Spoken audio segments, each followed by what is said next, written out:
Hey, welcome back to an episode of Teen Romantic Podcast. I'm your host, Juan, and as always, my co-host here with me. Hey, Trip. Hey, How dude, you doing, man? what's going on? I'm good. Thank you so much for asking me. I'm good. I'm also good. I don't care how you are. Hey, this week we're talking about Blood Lad. It's a little anime that was recommended to us from one of our friends.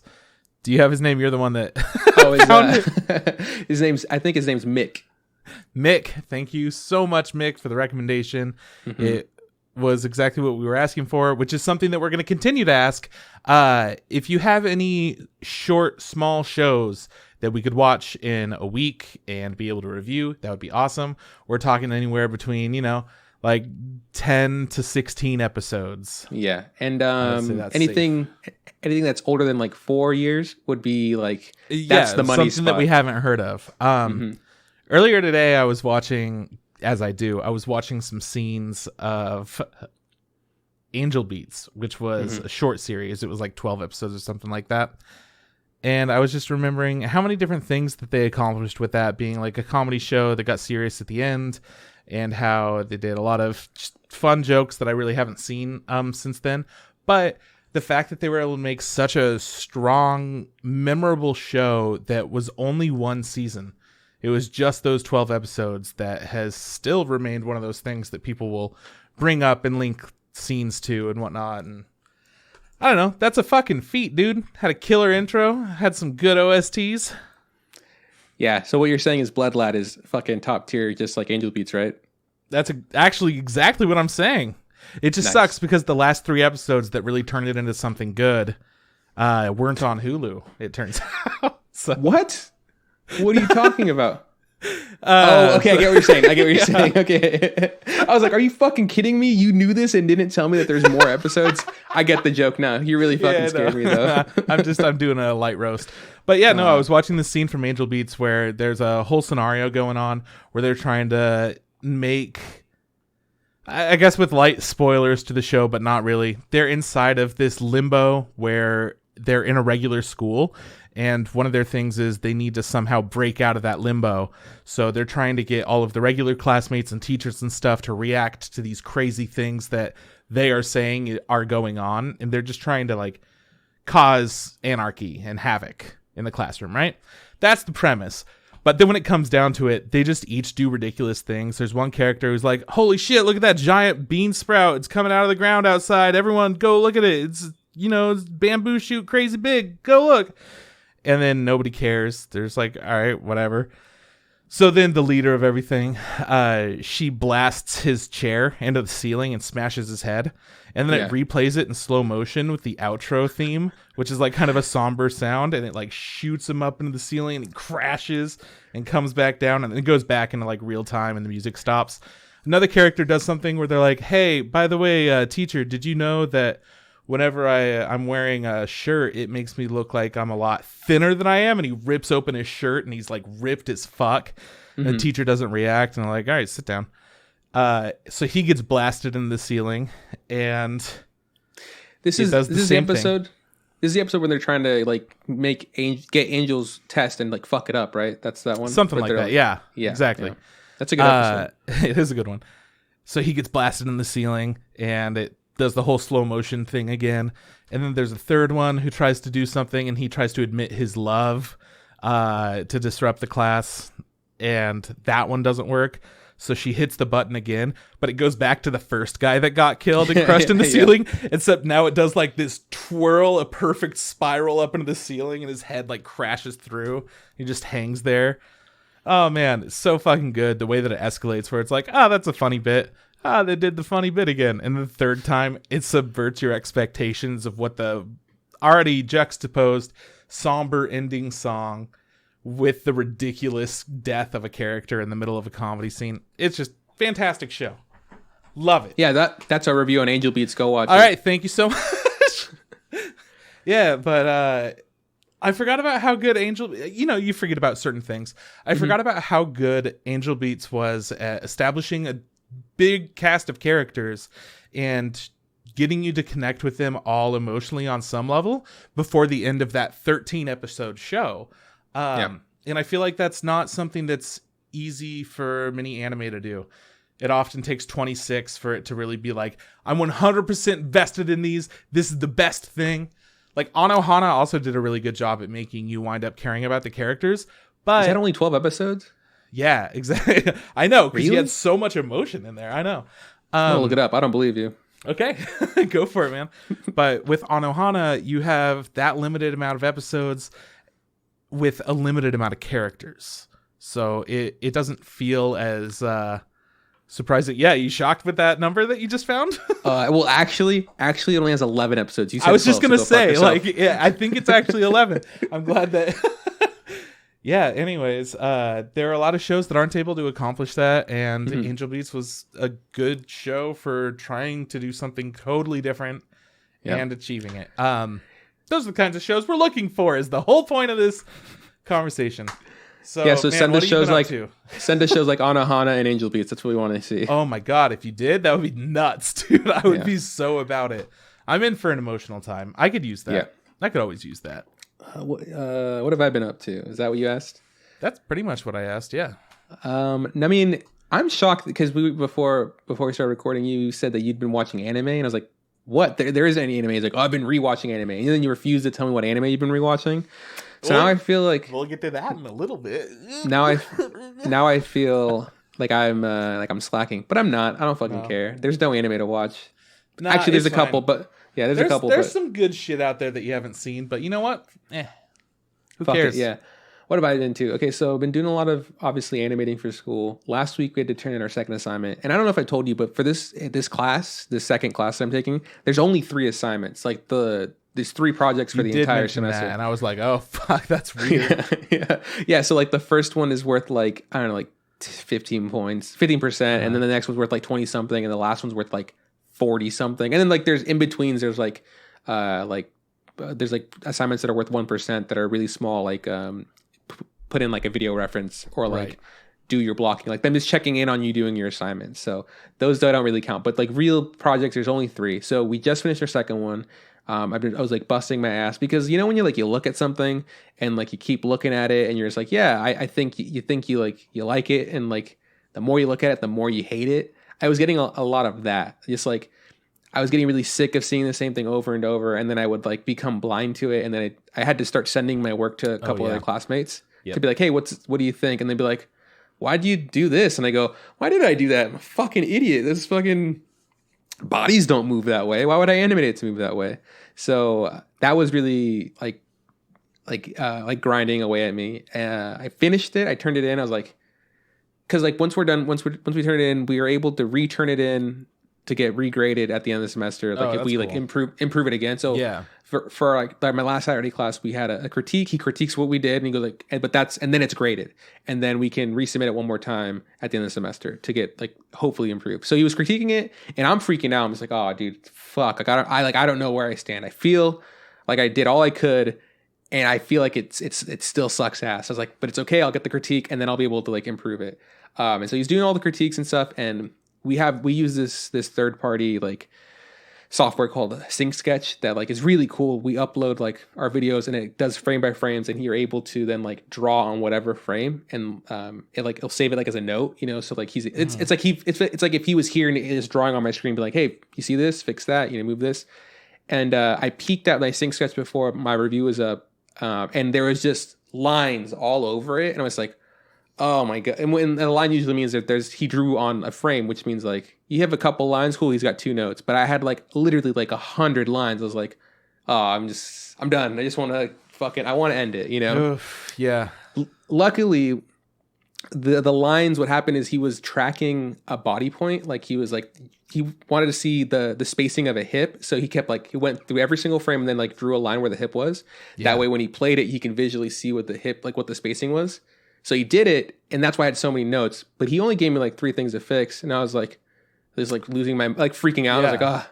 So I got like, yeah, but I was like, oh my god, because I'm looking at other people's Sync Sketch. Like, cool, they got like 2 notes. This guy got like 8 notes. That guy got like 10 notes. But I had like 100. Just I was like, what happened? Did I forget how to animate this last week?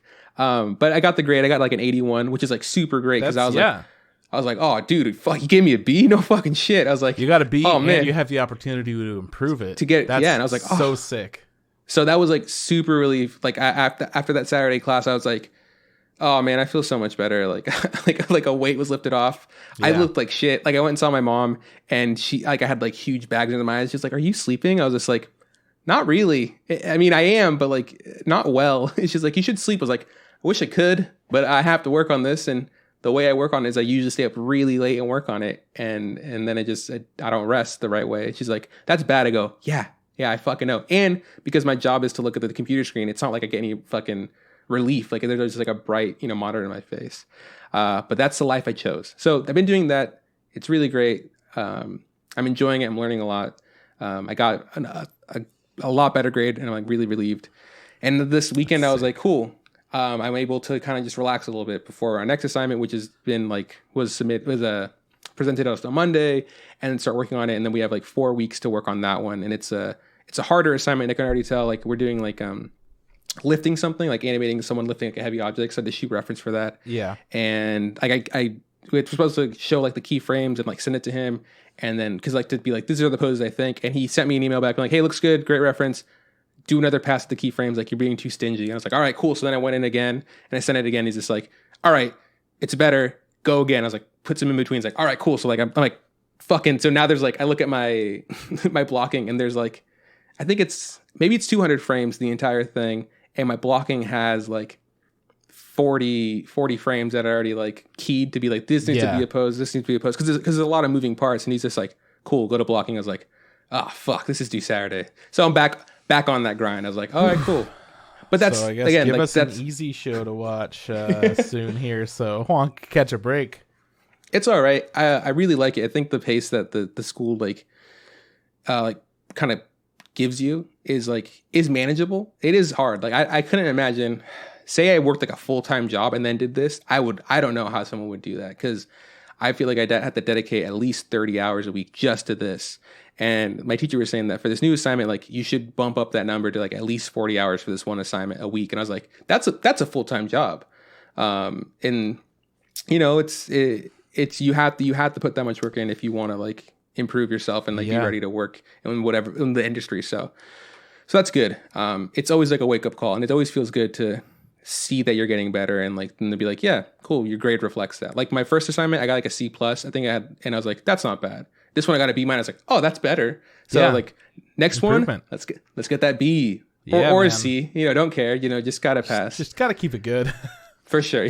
Just don't go the opposite way, which I felt like in my first class I was like that. I did like A, D, and I was like, whoa, and it's like C-, D, and I was like, this is bad. This feels really gross. And I was like, A. I was like, all right, cool. There's like 2 assignments I need to really fix. So there's that. On Mother's Day, my parents don't celebrate Mother's Day. I feel like people who listen to the podcast know that, but Sierra's family does, and they wanted to do like a surprise picnic for their mom. So we went to like Goodwill Mansion, and we did like a social distancing thing, and everybody brought their own food, and it was nice. Like they really seemed to enjoy it. They really seemed to enjoy it. No, like I had a good time too. It just it's I wouldn't say uncomfortable. It's difficult for me to get into holidays I didn't grow up celebrating. But this one makes sense. I was like, and then in my head I was like, it's not like that bad. Like we got her flowers, some people got other gifts, but it was nice, like just sitting there and talking to people. I hadn't been able to talk to like my brothers-in-laws and my sisters-in-laws in like a while, like in person. Yeah. So it was nice to see them as I see my mother-in-law.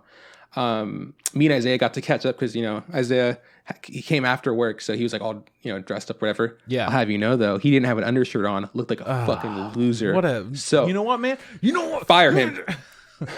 But we were talking, and he was asking like, hey, what have you been up to? What's new? Yeah. And I had mentioned like, oh, like I'm starting to get into Kill Team, which is the Warhammer game we were talking about earlier. And then Isaiah's eyes just like light up. He's like, no way, dude, me too. I was like, whoa, dude, no way. And I was like, oh, nice. Isaiah, which, Sierra's younger brother, is like, is a nerd. And I'm a nerd. Awesome. We can be nerds together. Yeah, man. So we're just geeking out about that. Now. Oh, yeah. Well, I think it's because I think he's younger than I am. And my younger brother isn't actually that much younger than me. He's like a year younger. So it always felt weird kind of like trying to like talk to Isaiah because I'm like, I don't know if like we're gonna vibe because of our age difference. But then I think about it, like he's 21, like he's an adult. I'm pretty sure if he were like a child, if he were like 16, I'd be like, this would be really weird. So I was like, I think that gap I had something to get used to. But I think it would be, if it was somebody who is underage, I think that it would be easier for me as like I would take on more of a role model kind of. Okay, yeah, right? I get what you're saying. I don't think I want to be a role model. Like when I'm with my nephew, it would be easier to do that and be like, all right, dude, let's check this out. Let me show you this shit. Or like, what? You know how to do that? And then they get to be like, cool, I'm teaching an older person how to do something. I feel so empowered. You know, that kind of shit. But instead it's just like, I'm teaching a mutual friend how to do Kill Team differently. So exactly, I feel like it's just a different perspective on things. But I'm surprised you didn't have that mentality going into it. The more like, you know what? I don't know. Like, it's just weird. Like I said, it's something that haven't really dawned on me that like, oh, me and Isaiah have a lot of things in common, or at least we're interested in similar things. There's things that he likes that I'm just like, yeah, man, I'm for sure not about that. Like, this is too much. But like there is like for sure like overlapping things. Like you're interested in this, like I'm interested in this, and so you like anime. Cool. I have an anime podcast. Yeah, but he also likes anime that I don't like. You know, someone's like, oh, this guy's got trash taste. Right, now he likes okay anime. Yeah. No, that's a good show. You sound I know, that's what I'm like. Fucking asshole. He likes shows that you like, is all I'm saying. I don't know if he likes that show. I haven't talked to him about it. He does like that show. Oh, well, he's wrong. That show's bad. That's what I was trying to say. No. Because I was telling him that I had to watch the live action Inuyashiki. Yeah. And was kind of telling him what happened. He's like, let me know what happens at the end. And I'm like, all right, cool. And he's like, do you want me to spoil it? I'm like, yeah, Juan already told me a while ago. I just can't remember. It was something like they both die. I don't know. Yeah, it's way different for sure. Yeah, tell me what the end was. But anyways, so talking to him, catching up, it was nice to, like I said, to just bro out with my bro, I guess. I don't get a lot of one-on-one bro time. And like, I was having my nephew help me with, he helps me shoot reference for my class. And I thought like that'd be like a fun thing to do. Like, hey, it's an uncle and nephew thing. Like he works the camera and stuff. I needed his help today, and he was just like, ugh, I don't wanna. And I was like, well, too fucking bad, you little shit. I need your help. And his dad's like, hey, get out there to help your uncle. And he's just like, ugh, like dragging his feet. He's like, you son of a bitch. You loved this so much the last 2 times we hung out, and now you don't like it? Because he just wanted to come over and play video games. Like, no, you can't come to my house and play video games. I need your help. I gotta do homework. So, and that's different. I think I've never been at that level where I've been like someone's role model, especially with like, you know, because I don't really know too much younger people. And my nephew is like, I don't think I'm his role model. I think it's more just like that uncle, you know, nephew relationship where it's like he has to respect me. It's different when you're family, but because you don't really have much of a choice, right? Mm-hmm. Yeah. Oh, absolutely. Yeah. But you don't have to like this new person in your family. Instead, you're stuck with them. Yeah, it's for sure. Like I have uncles where it's like, yeah, man, I don't agree with the way you're doing any of your stuff, but you're my uncle, and you know, it's not my choice. I had to respect you, I guess, you know? But anyways, so Mother's Day animation, stuff I've been watching. Me and Sierra watched Waco on Netflix. It's like the miniseries about, you know, the Waco, Texas thing. You ever heard of it? You know, I don't think I have. You ever heard of Waco? Or you've never heard of the series? The series. Okay, good. All right. I was like, whoa, this guy's living under a rock. I heard about it a while ago. It's one of those FXX things that they made.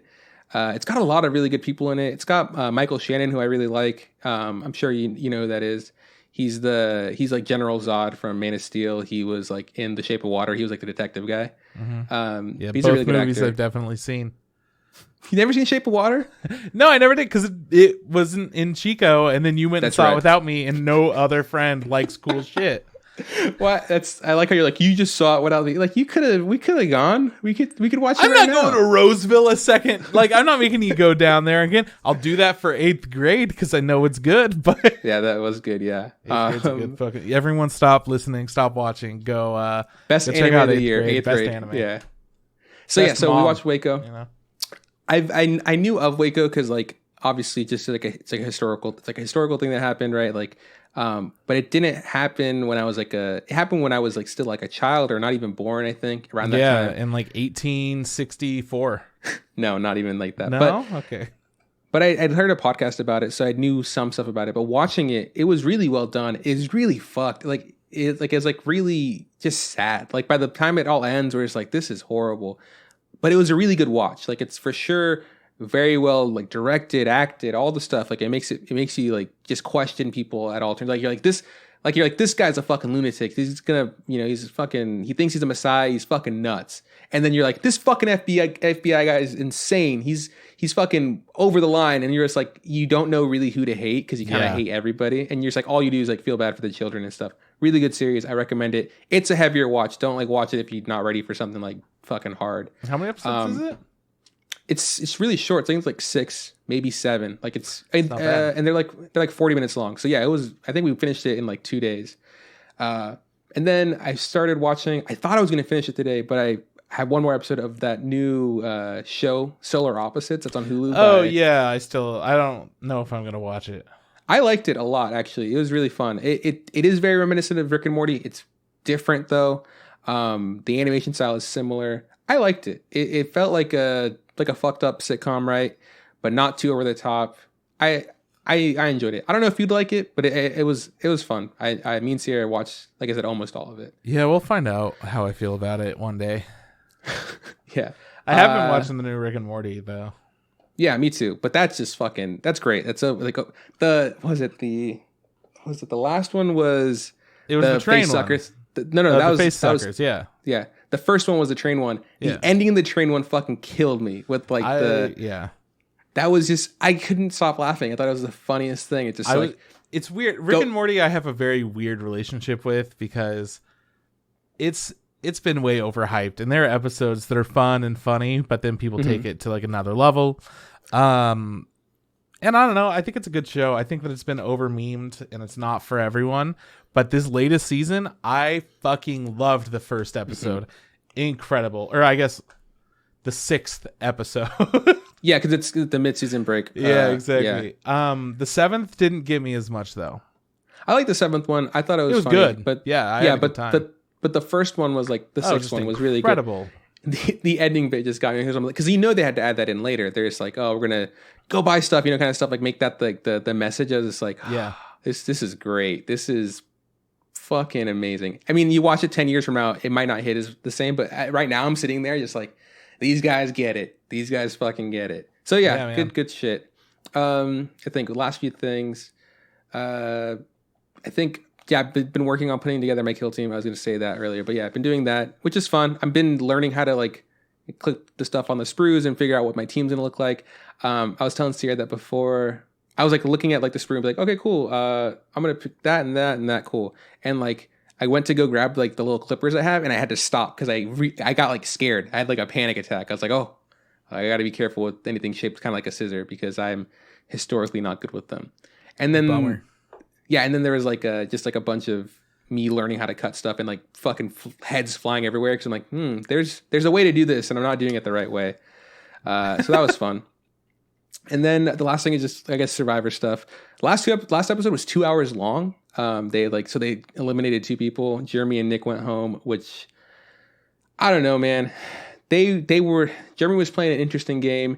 Nick was playing a very boring game. I think they're at the final 5 right now. One person's going to come back in, making it 6. And then this tomorrow, which is today when the episode airs, is the finale. It's going to be a 3-hour long finale. And I'm assuming they're going to be doing the live like telling of who wins via Zoom or some shit. Cause like they're not going to be able to have like an actual like finale, like a live finale like they usually do. So I'm super excited. Like it's been one of my favorite seasons of Survivor so far. Not my favorite, but one of my favorites. And I'm essentially given up on fantasy. There's no way I win. I think I'm like in 15th place. I wanted to get at least in the top 10. I just don't think it's going to happen. It's not in the cards, my guy. So this one isn't your favorite, but it's up there. So what is your favorite? I think, so that's really hard, but like... You have like, how many seasons are there? Like 60? There's 40. This is 40. One of my favorite seasons... Because I don't have a favorite. It's just like there's like ones that like I just like more than others. Like Cook Islands was the first season I ever watched. It'll always have like a really like nice place in my heart. Even though a lot of people didn't like it, I thought it was really good. It is a season they separated them by race, which people frowned upon. But I was like, whatever. I want to see who's better. The minorities won, by the way. I just want to make that very clear. Good. Excellent. Yeah, and it had one of the best winners. It had Yule, who was like a really smart guy, and I don't know. So there's a lot of good things about that. But I think the season I really liked most recently was I think it was called Game Changers, where they invited a bunch of people who in the past maybe hadn't won, but had done something in their season or past seasons that had like kind of showed them to be, you know, I guess essentially like, oh, they've changed the game somehow, or like they've done something that's of note. So they brought all these people who aren't afraid to do like crazy and wild things. And that season winner who I wasn't like a real big fan of before, when she went to the finale, I was like, oh, any of these three people could earn it, but she for sure deserved it. But that is also one of the seasons where might have one of my favorite episodes where like a person gets voted out with no votes because everybody like started playing their idols and immunities and people, and so by the time everybody got super scared, so they all started playing their shit. So by the time it was done, like Jeff fucking tells them, okay, cool, everybody's safe except for this one person, and she's like this person this was her first time playing. Her name was Suri Fields, and she was like really good. She's always really good, but she just never got to the end. And so she had to be voted out by default with 0 votes, which had never happened before, which like blew my fucking mind. Brutal. Like I'm sitting there being like, oh my God, I can't believe this happened. I would be so pissed. Yeah, and like, Jeff's there because like, he has a rapport with her because they've been playing Survivor for years. He's just like, how do you feel? What's going on? And she's like, I don't fucking know. Like it is what it is. Like this, it's crazy that I'm being voted out this way, but like this is part of the game. This is the mechanic. Dude. Yeah, it was insane. So that might be what a humble end. Oh yeah, and she's that was probably her last time playing, just because she's older, not like old, but she wasn't very good at physical challenges. All she ever really had going for her, she had like an amazing social game, but never good enough to make it to like the finale and win. If she ever got to the finale in any of the seasons she had played, she probably would have won. And that's like a testament. And it was really nice. Like she got voted out with no votes, and then the jury was there. They all stood up and like gave her a round of applause. And I was like, oh, this is really sweet. Like what a nice moment. Yeah, like what a better way to go out than like, fuck this guy. He did some shitty stuff this week. We got to get him the fuck out of here. And then they do. Yeah. Everyone's like, bye, bitch. Yeah, no, better than the bye, bitch. It was, it was a good episode because like at that point, everybody was just playing at a very high level. And it's like, wow, this person that for sure wasn't in danger of going home at all had to go home with 0 votes. That still always blows my mind. I go, what an amazing episode. So that might be my favorite season. But this one's close. Season 40 is pretty close. That's it, man. That's all I've been up to. I haven't been watching any anime besides what I have to watch. But let me know what's up with you. What have you been up to? That's a great question. Mostly work like normal, but with a little bit of other stuff too. Like on Saturday, I was calling Abby. We were catching up. We haven't talked in a while. And we've been watching this band do these live streams. It's 2 of the members who live in the same home. And then their friend that's also in the band is a moderator for their YouTube streams, which is cool. So he's able to like make sure that the chat stays all clean and whatnot. But they're the Bad Hats. I love Bad Hats. They're a lot of fun. They're sweet people. And I think they live in like Minnesota or something. Just very, very chill people, or Wisconsin. I don't remember. And they've been doing all these cover streams. So they'll play half of it is their original songs, and then the other half is cover songs. So they were doing 80s cover band stuff this week. It was a lot of fun, and we decided to watch that stream together and had a good time. And then we were chatting afterwards and wound up talking about, I don't know how I got on topic exactly, but we talked about flip flappers amongst a bunch of other things. But as I was explaining how like a lot of the imagery represents different things and the characters represent the id and the ego, you go into the different psychosis of each person, and you get to see kind of what their subconscious creates for whatever issue is going on, and they somehow help resolve it in a roundabout way that isn't related to anything, and you really have to do your research. There's a rabbit named Uexkill, which he was this biologist that was really famous, and like all these other things. So I'm telling her all those weird details, and she's like, huh, okay, and she starts looking it up. And then she starts watching it. I'm like, wait, you're fucking watching it? Let's go. So we're going to watch Flip Flappers together, which is fun. We watched an episode of that. and I'm excited to get into that. She also is intrigued with other stuff. Silent Voice sounded interesting, so we're gonna probably check that one out after Flip Flappers. Just some good anime times with good anime friends. I looked at how many hours I've been playing Animal Crossing, and I sent it to everybody and was like, holy fuck. Didn't even realize how much I've been playing. Somehow I've put in 240 hours. It was 235 at the time. Now it's like 240. So I did some math at that time, and it turns out it's about 35 hours a week. So it's like a full work week of just Animal Crossing in addition to my job. You said what? You said 240 hours? 240 hours? Yeah, it was 235 at the time that I did it. Okay. So it's 10. You've been playing for 10 days. Yeah, pretty much. That's crazy, man. 10 full days. But yeah, I went back to the day that it came out, it released, and then I divided all the hours by the days. And yep, got to figure out I'm working pretty much 2 full-time jobs. It's crazy. But one of them is Animal Crossing with homies. Yeah. So that was cool. Does that include you playing at your actual job? Yeah. Okay. There's always overlap. I mean, sometimes like I'll do podcast shit at my job. Like today when I had to watch Blood Lad. Because I thought I was like 4 episodes from finishing it. And then I watched 2 at work. And then I came home and was like, all right, time to watch the others before we do our recording. I'm done. Yeah. We'll talk about that. Later. Yeah. That's something I want to talk to you. Yeah, I was like, I'm on episode 9. I got more to watch. Yeah, so I found that out about Animal Crossing. And honestly, I'm at the point where there's not much incentive for me to play that consistently. I've got a ton of money in the game. I have a 5-star island, which essentially means that there's nothing better I can do to it to make it like, once you get 5 stars, you unlock a recipe to make a better watering can, and then you also get these flowers that pop up only when you have 5 stars. So that was a satisfying thing to do, and then I don't know. I've got a lot of clothes. I'm happy with my house. I have to get 1 trophy for my house. I've donated every fish and bug that I can to the museum. So I've just got to donate fossils, and I only need like 4 or 5 more of those. It's just random what you get. There's no control. Same with now they have an art area of the museum. That's random. So I don't have much investment in it like daily. There's nothing that I have any big goals or achievements to make. So instead I just look at like my stuff, tell my friends, hey, this is a cool thing if anyone wants it, and that's about it. Yeah, that's good. I mean, there was a point where I was worried about you guys. I felt like you guys were playing too much Animal Crossing. Oh, it was great. It was a way for all of us to stay in touch.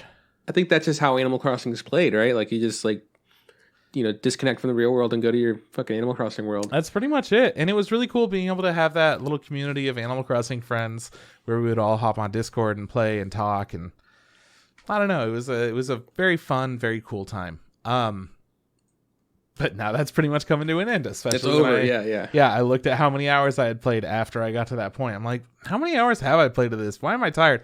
Oh, it's because I've gone way fucking over the top. But that being said, there are lots of people that play way more of other games, and I don't understand how it's done. Animal Crossing is the kind of game where there's constantly new stuff for you to play every month, but it's not like you have to play it every day kind of thing. Yeah, you know? Yeah, for sure. Yeah, I get it. That's cool. Yeah, that is insane. You played that much though. Blew my friggin' mind. And then I also played some Satisfactory with Kyle and Eliza, and our whole time was just dedicated to oil. Now we were like, okay, we can make stuff with oil, we can make rubber, and we can make plastic. Let's get that shit going.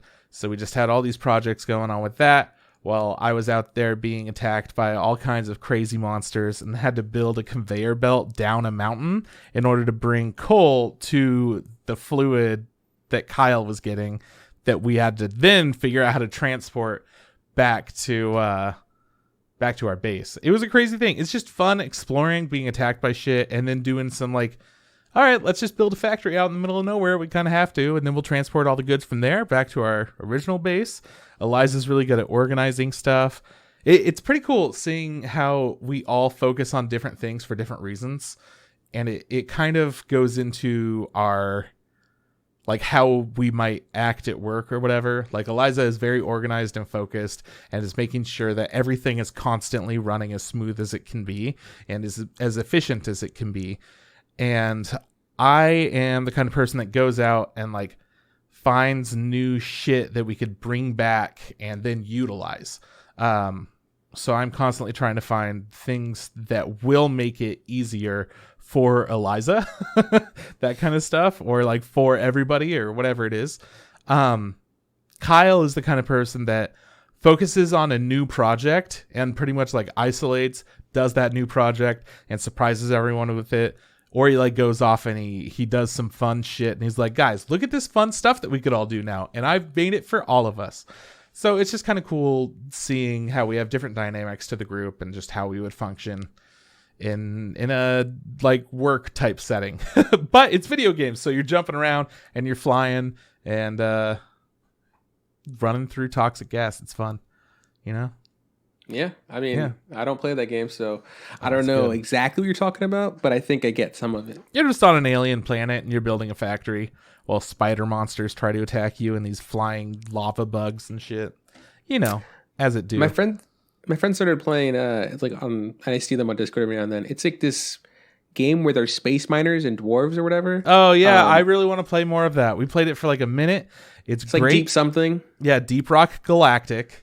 Yeah, it looks like a lot of fun. You all have individual, depending on like what class you are, you have different kinds of guns that do cool things, like set up ropes for everyone to use, or you can terraform and make platforms. You could have like a super drill. You could be good at killing all these monsters that come and chase you down.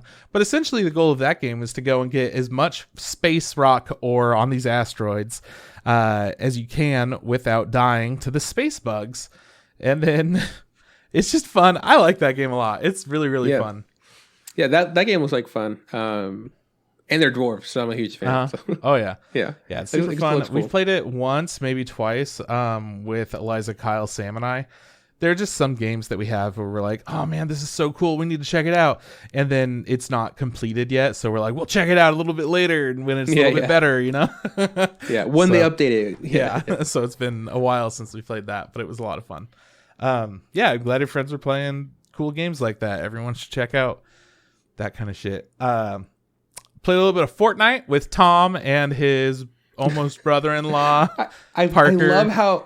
I love how you've decided that you do not like Fortnite. I fucking don't like it. But your boys say, hey, time to play. Oh, and you go, okay. Well, it fucking pisses me off because I would rather just chat with them and hang out and whatever. But instead, they only contact me to play Fortnite. And I'm like, well, if this is the only way to talk to you, okay. And I've explained to them why I don't like it, too. And they're like, yeah, it kind of sucks, but whatever. I'm like, what do you mean, whatever? I think that's so funny because, like, you're just like, when it's surprising that you don't like something and you're still putting yourself through it because you don't like something. Yeah.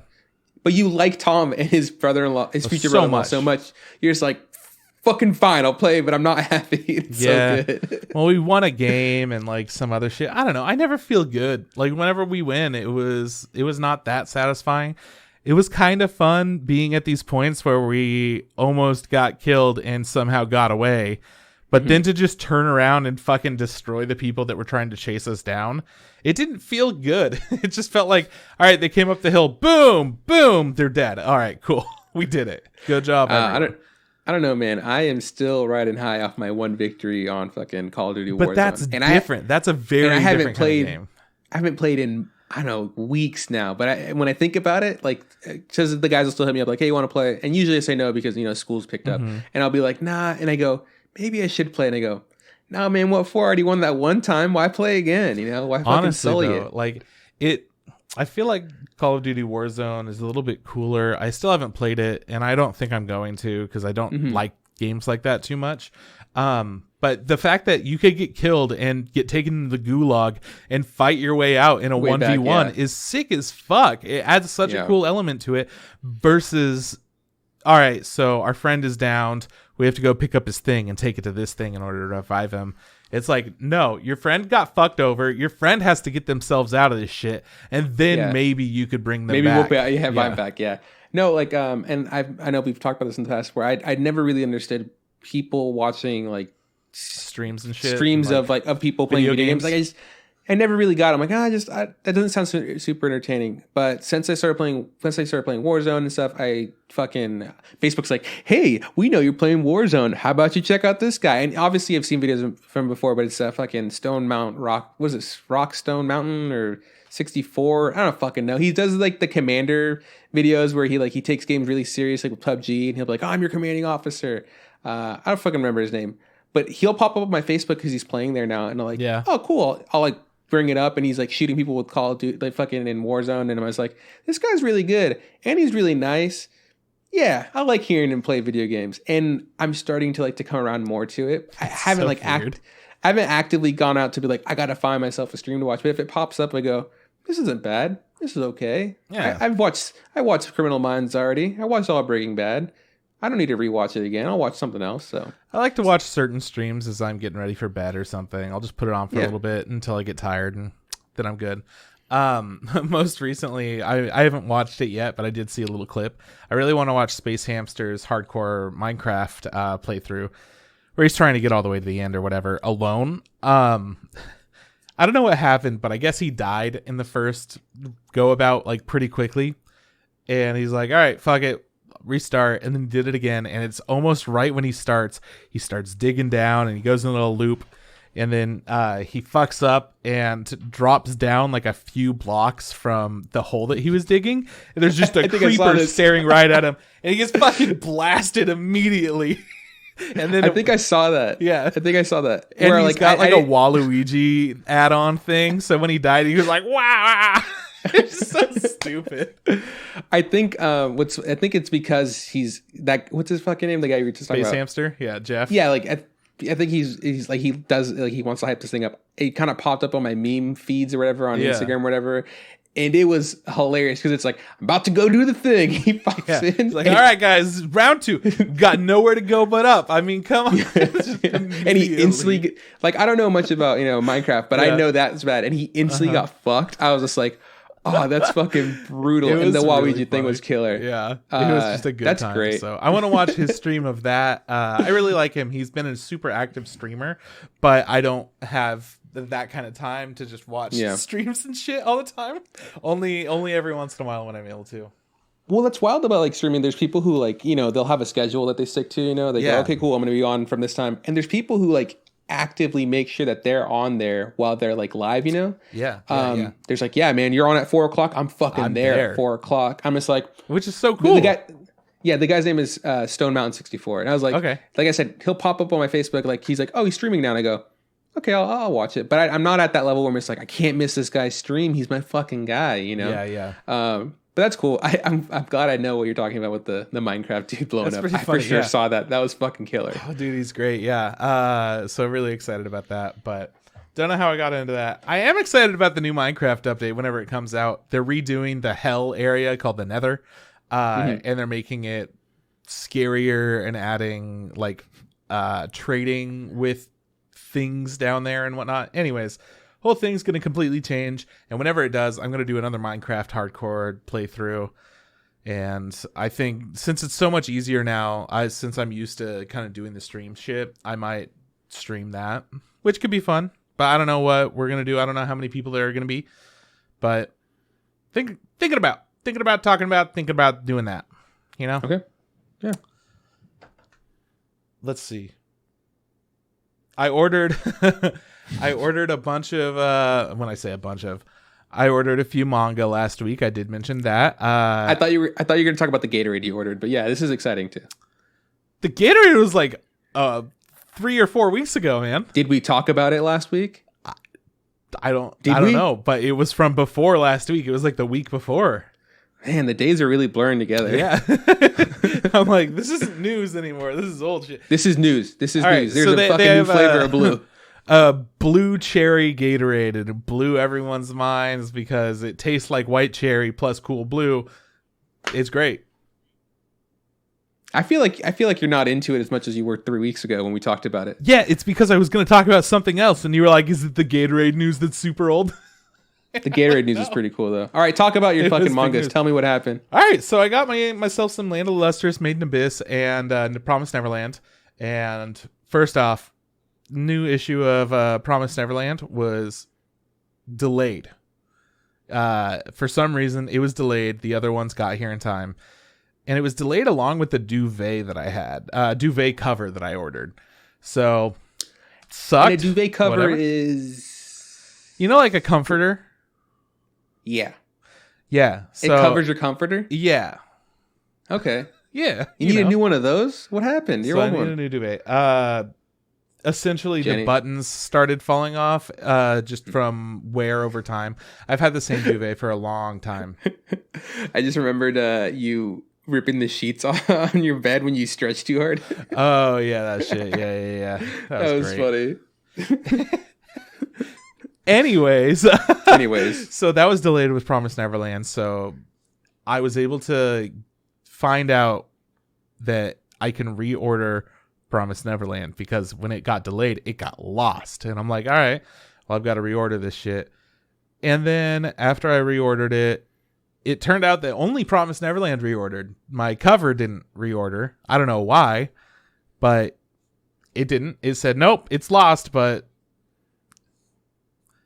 long story short, it got here this morning. For some reason, miraculously, it came here with the Promised Neverland, and now I have an extra copy of Volume 14 on the way. Would you like it? Would you like Volume 14? Yeah, I'd love it. Send it my way. It's for you. I'll sign it and send it to you. Yeah, for sure. I'm super stoked to read this, even though you tell me not to read it because it don't read it, dude. It's not me. worth it. Big spoilers. I'll just put it on my fucking bookshelf. Just leave it there. I don't read these books anyway. They're empty. They have candy bars inside of them. Hell yeah. So I got here this morning, so I haven't been able to read it yet. But I've got another one on the way. Land of the Lustrous, fantastic. I forgot where we were at, and then I remembered where we were at. And by the end of the volume, I was just sitting there like, all right, well, I feel like I got nowhere with this. Even though a lot happened, I feel like it really set up for something to happen. And now I need even more to happen because there's going to be something else. And it like tells you essentially like, yep, there's more shit. Now we're at that time where more shit can happen. What volume are you on? I want to say it was 10 that just came out. Yeah, promise. No, Land of Lustrous 10. Land of Lustrous, yeah. Yeah, man, that's crazy. I'm surprised you stuck with it so much. I mean, it is a good story. I didn't think you'd really be like that committed to it. Yeah. Oh, I like it so much. It's so compelling. The manga is way more compelling than the show is. You become one of those guys. It's weird because I see clips of the show and I'm like, I remember the characters, but they have different personalities kind of in the manga. The only ones that felt really similar were amethysts because they would and then all the rocks would freak out. We're like, oh, fuck, you guys are so weird. That'll break the fuck out of regular people. And then they explain exactly what, like, if it's the same exact kind of gem, if you smash them together, because they're the same hardness, nothing happens, no cleavage. Yeah, it's all good. That is creepy, though. Yeah, it's fucking creepy and gross in the show. But in the manga, they remain the same. Everyone else feels a little bit different. Bort, I don't know if you remember Bort. Does everyone remember Bort? Yeah. Raise your hand if you remember Bort. Bort is the diamond with really long black hair that kind of goes out in like a fan type pattern to where it's not like strands. It's more of just like chunks, you know? Yeah, long haired chick. Yeah, I remember her. Yeah. And she's super good at combat. Well, it hit a point in the story where I don't remember her name. Who's the red chick that has the Mercury? The Mercury one? Yeah, that's exactly what I'll look it up for you real quick. Yeah, thank you. Anyways, I think it's Cinnabar or something like that. Cinnabon, come on. Ah, it's Cinnabon, my bad. So she had to use a lot of her Mercury type stuff, which melts the gems and it's super dangerous. And she's the only one that could handle being around the goop. And to rebuild parts of Bort, they needed to cut off Bort's hair. So Bort's got short hair now. And it's really weird going from like stupid long to now really, really short. Some of the shortest hair in the show. You're right. It was in the manga. It was Cinnabar? Okay, cool. Mm-hmm. Yeah, she was mentioned very briefly, so I can't remember. And they all have nicknames in the manga. They had nicknames in the show too, but they have nicknames in the manga, so I've pretty much forgotten what most of their names are, except for like Pod Parasha or whatever. That's the only one that they say the full name of. I think the only like character like I really like remember from the series is fucking Arctic something. The one that was like half water. What was her name? Yeah. Is it her? Is that they're all they're girls? girls? Oh, they're all girls. Yeah, I don't. Girls. You know, if we talk about it, or something like that. Yeah, it was something like that. If we talk about it, there's a lot of spoilers, so there are a lot of things that I don't want to talk about on accident. Yeah, so when that person happens, I'm just going to tell you what happens to the person, because if you haven't watched Land of the Lustrous, you should honestly go and watch it though. It's really good. Yeah. It's not good at first though. It took a little bit to grow on me, and then once it grew on me, I was way into it, and then I was like, I need more of the story. I need to go get the manga, and so good. Fudging nailed it, bro. All right, so what are you sending me here? It's just the wiki page of the character I was talking about. Oh yeah, I won't look at it because it's on stream, so I'll check that out later. But yeah, definitely recommend it to like everyone. It's made by the same studio that did Beastars, and I think Beastars looks better. Of course, it's more fluid. But if you're used to that kind of 3D animation, the 3D animation in Land of the Lustrous is really good. It's also cool how when they like touch each other, it sounds like rocks. Shit. Sorry, I had to sneeze really quick. Don't worry about me. God. It's just allergies, boys. It's just allergies. I'm all good. Made in Abyss. Got real fucked up. Got some backstory. The point that we're at in the manga, there's this, I'm going to call it a city. There's this city type place with all these gross abyss people, creature things that don't speak English, and they're all just monsters and shit. And we've been kind of exploring there for a while. The characters have been stuck there trying to figure out how currency works and get certain things in order to progress further. And there are some lords of the area.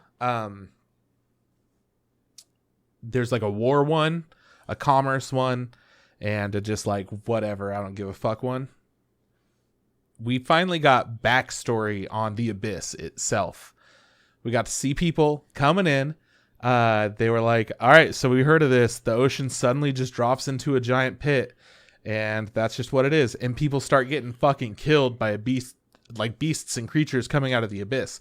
They start taking out these ships and whatnot, and then a few of the ships make it past, and they're all able to go down into the abyss, and they start getting attacked right away by shit. People are trying to run away, and they're going up. And as we know in Made in Abyss, the abyss has a curse to where if you go up quickly, you get really fucking sick and you bleed out of every pore and you just die in seconds. Isn't that like kind of like actual divers have that, right? What's it called? Like if like they don't depressurize the right way, right? Kind of like that. Yeah. It's similar to that, but instead it's just impossible. Yeah. So instead of it being like, yeah, you could do it, but you don't want to like fuck up your body. You'll get the bends or whatever. It's like this one's like, no, you're gonna die. Yeah, by the end of the show, you see like, all right, so they're doing weird fucked up experiments with it instead of trying to figure out how to stop it. They're just like, let's see what it does if we kind of try to do this. Maybe it'll work, maybe it won't. So anyways, we're in the city and we get to see this backstory of these people coming, and then they are the developers of the city on accident. It wound up that they were having a really hard time finding food and clean sources of water. They finally found a clean source of water, and it wasn't what they thought it was. And one of the relics that they found was this wishing egg. And there's this character that's from the abyss. She had a tattoo on her that said,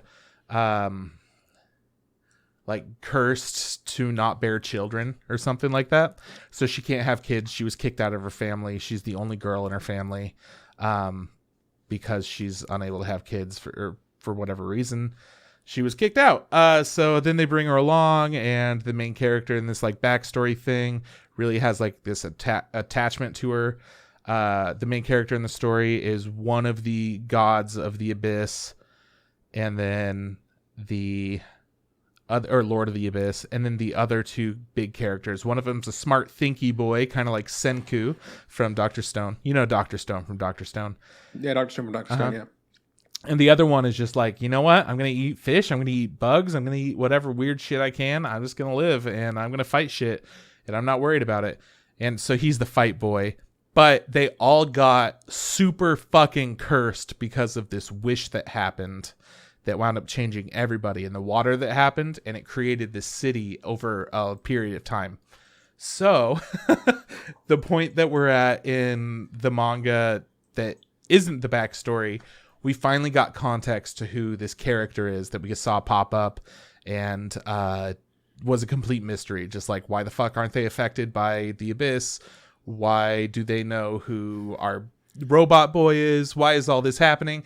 And now we got some more answers to some of that. We still don't know who robot boy is, but we understand where all of this falls into place because of the backstory of this weird congregation very, very far in the abyss. Still no idea if Rico's mom's alive. What's her name again? The mom? Yeah. I don't know. Liza's mom. Yeah, that is right. Yeah. So one of the Liza, you're right. One of the artists I like on what's it fucking called? Instagram, Twitter. On Instagram. I was like, what's the thing called on Instagram? He's doing the thing where like every I don't know if it's every day, but he's going through the alphabet and like doing making a character concept art. Yeah. And he'll before like days ahead of whatever letter he's on, he's just like, hey, I'm looking for the letter P or whatever, right? Just give me some suggestions. I'll draw whatever. Yeah, so right now he went to the letter L and was like, oh fuck, I really want to get chosen, but I don't fucking know anybody. And like he'll say recommend somebody that I've never drawn before. And so people will like post like, oh, this person, like someone wrote like Lilo and Stitch, and then he'll like reply on his like feed like, here's my Lilo and Stitch from 2016. So I was like, God damn. So I was thinking really hard, and I fucking picked the chick from Made in Abyss. Like, there's no fucking way he's ever drawn this chick. Like she's a cool character, great design, but no one really knows too much about her, and she was barely in the anime, right? Like so it's like maybe he'll pick it. He hasn't gotten to there yet. So I put her, and then I think and then after it was like for M.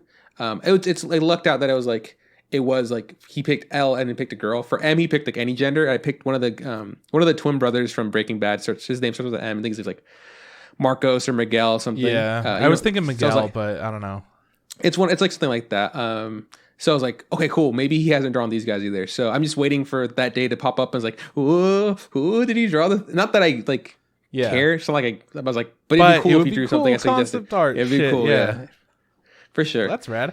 So that's my manga shit that I've been doing. And I don't know. I've been watching a shit ton of 30 Rock. It's been a lot of fun. I really like 30 Rock, but it has some outdated humor, for sure.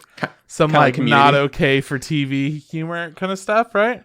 But I think we're past that point now. It's on season 3 where I'm watching, and it feels like it's very just, it found its place and it doesn't need to push that envelope at all.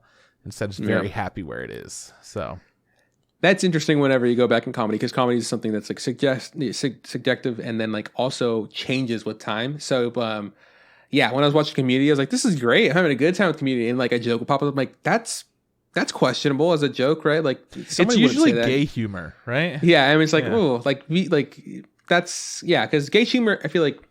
I mean, they did it more. It's just really cheap. It's like a low blow. Like, it's just inappropriate gay humor. Because there's also gay humor that's really funny, but it's where instead of making fun of gays, it's making fun of this aspect of some ridiculous shit that gays definitely do that they're all like on board with and whatnot. Yeah.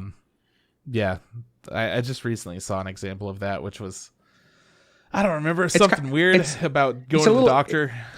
It's just a little jarring. You're like, Yeah, exactly. It shocked me. I haven't felt that in a while. Yeah, they were dropping some F-bombs. Yeah, that's rough. Yeah. When you're like, and then speaking of Community, they got back together and they did a table read that isn't out yet, but they did release their Zoom conversation after the table read, and it was pretty cool. I really liked watching it. It was a nice time. Yeah, I'm excited to sit down and watch that. And whenever the table read comes out, like for sure, listen to it. Cause I want to do that. Those guys are great. All those guys are really talented. And it's cool that it sucks that we're doing the fucking that shit's on lockdown and the virus is sad and blah, blah, blah. But it's cool that I brought a lot of people in the, like who've worked in the past, but like, hey, this gives us opportunity to do something together. Like I feel like the people from The Office did something very recently too on Jonathan, like on Krasinski's only good news good news thing that he's station. doing. Yeah, and they all were able to go on like chat and talk. I was like, oh, dope. This wouldn't ever happen if people weren't, on a pause essentially. So that's great. It's interesting. There's actually a lot of stuff from The Office that still goes on. Like, I don't remember what it's called, but the girls in The Office have a weekly podcast where they talk about episodes and things from recording episodes and whatnot, from actually filming that shit. And it's been going on for a long time. But I think it's weird that The Office has... It's not weird. It's very cool how The Office somehow created this group of people that are so connected to each other just from a TV show. Like, it definitely threw some people forward into movies and other television, while it, like, propelled these amazing relationships between some different actors and different writers and just people that worked on the show. It's really cool. It's cool to see that shit. Yeah, I don't know. But I'm not a huge Office guy. I used to be, and then at a certain point, it totally lost me. It was like almost near the end. Sometime after Saber joined. Don't remember. Anyways. Yeah. I am a fan of Parks and Rec, and they just did this community relief episode thing where they all did an update as their characters from their homes, as if their characters were still experiencing this lockdown during this time in this town, Pawnee, or wherever else they are in the world. And just, they're catching up with each other and have like a telephone chain. The whole thing was just like a big PSA more than anything. But it was cool to revisit those characters. Stay home, wash your hands, keep a mask on, stuff like that. Yeah, so stuff like cool. that. And like make sure that, to take care of yourself, take care of your mental health. And they kept like pushing that. Like, I don't know who needs to hear that right now. Like, clearly everyone's going fucking crazy. And like, you just tell it, say a joke, say something funny, like. Yeah, I don't know. It was fun though. It was sweet. It was a sweet little time, but I definitely don't need that more from other people. We got it once.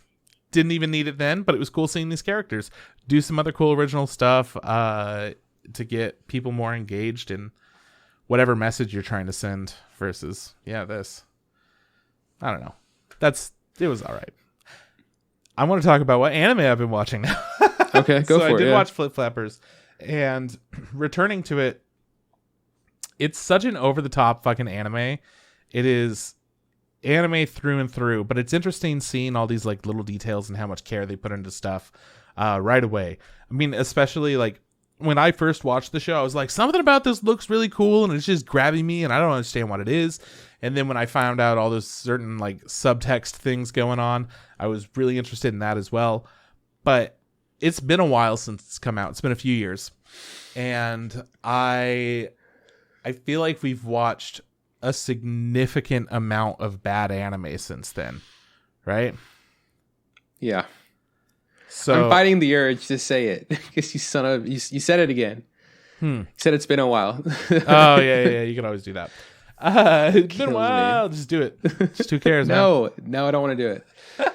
You don't have this power over me. I kind of do. So, anyways, it's been a while since I've watched Flip Flappers after watching all this like bad anime and stuff. I haven't experienced the same show. We've watched so much fucking bad anime that when you see a show that did something so different and was like really over the top anime, why does it work? Because a lot of the bad shows that we watch are super over the top anime where it's like, this is an anime, fucking look at how much of an anime it is. It's just doing all this anime shit. Flip Flappers does the exact same thing, but somehow makes the formula more interesting. And it's because it doesn't tell you everything. It keeps a lot of secrets for later. And then the impact of finding out who these characters are and what this world is and what the purpose of them going on these like brain adventures are, it slowly unveils itself. And it's weird seeing all these shows that they want you to be interested. So they pack in as much interesting shit as they can in like every moment, which really doesn't do it for me. So it's weird seeing a show do the same thing as other shows, but do it differently enough to be really good versus it's bad. You think you cracked it? You think you've cracked what exactly it is that makes this like, the shit? Because like you and I have talked about animes that are over the top anime, and we go, like fucking Cannon Busters, almost like, dude, settle the fuck down. I get it. I get what you're doing. That was trying a lot of different things, and it was like really trying to make it cool.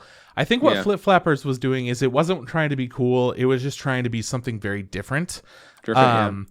It feels a little bit more how like Studio Trigger will go out and do some insanely bombastic animation styles and create this entire world that you have to get lost in.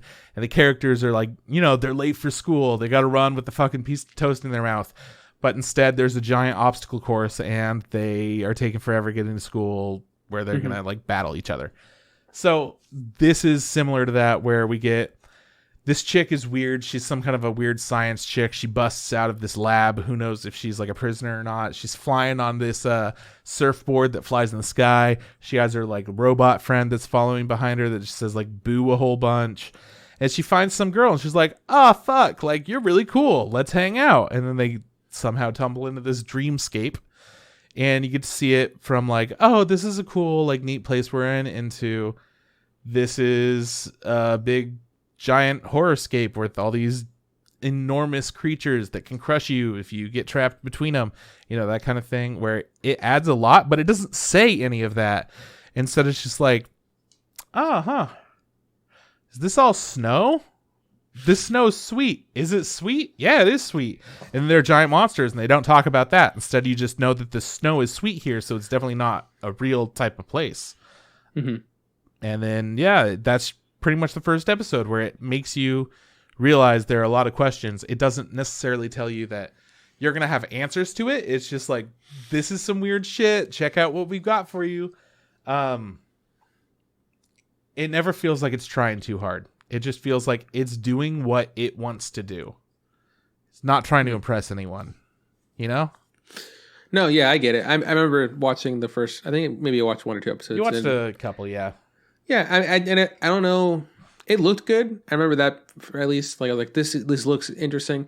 It just didn't really capture me, but it is interesting to see that after you rewatching it, and so you're being like, I wonder what you're thinking about it more. Yeah, you're thinking of it in a different light.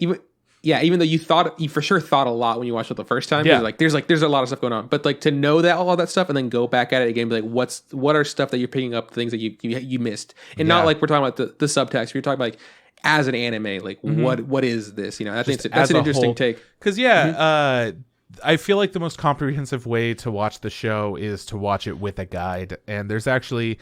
Or like you read reviews of the episodes after you watch them, so you could pick up on those extra things that are hidden in there. There aren't too many experiences like that, but honestly, this anime is more similar to like an English literature project where you like analyze this book as a classroom and you have to break down the characters in different ways and say like, why does this do that and all that. That's kind of how the show feels, but it feels like it's doing it in a fun way more than an analytical way. But it's really fun to read along and find out like, oh, okay, so it's this person's psyche because of this episode, where you get to see that in the background of their room. You now know that this thing that also references that is a part of that. So you get to know more about this character through the entire context of this episode that originally didn't have a place and never told you, by the way, it was this person's subconscious. You have to figure that out on your own. It's that kind of shit where you're going to miss that. You're going to miss that. Oh yeah. Now all of these flowers in this scene are this kind of flower and they represent loneliness or whatever it is. And there's just lonely flowers all over the place, but you don't know what flowers are because you're just a regular ass anime watcher. You're not like that lucky person that gets to do flower shit and watch anime. It's like, a lot of thought was put into everything in that show. Yeah. Everything has a purpose. It's like, it reminds me of, I was about to say, I don't remember what the show was, but what was the show? It was like, or maybe it was a movie. It was like these two girls who were like, they're destroying data in a world, and they find a virus. Yeah, what the Where fuck was the name of that? It was like it's like a shittier version. Starts of with the like G, I think. Flip floppers or something like that. Like, yeah, you know, like essentially they want to be deep, but it's just not, kind of thing. Yeah, that's the way that felt. It really wanted to be something, but it didn't know how to be it. Flip floppers is this thing. Yeah, it's like a classic book, and then you get some fucking you get the fucking what's it called with the cheat sheet? You get the Cliff Notes. The Cliff Notes. It's just like I don't know. It was like a Cliff Notes, like a poorly written Cliff Notes of Flip Floppers.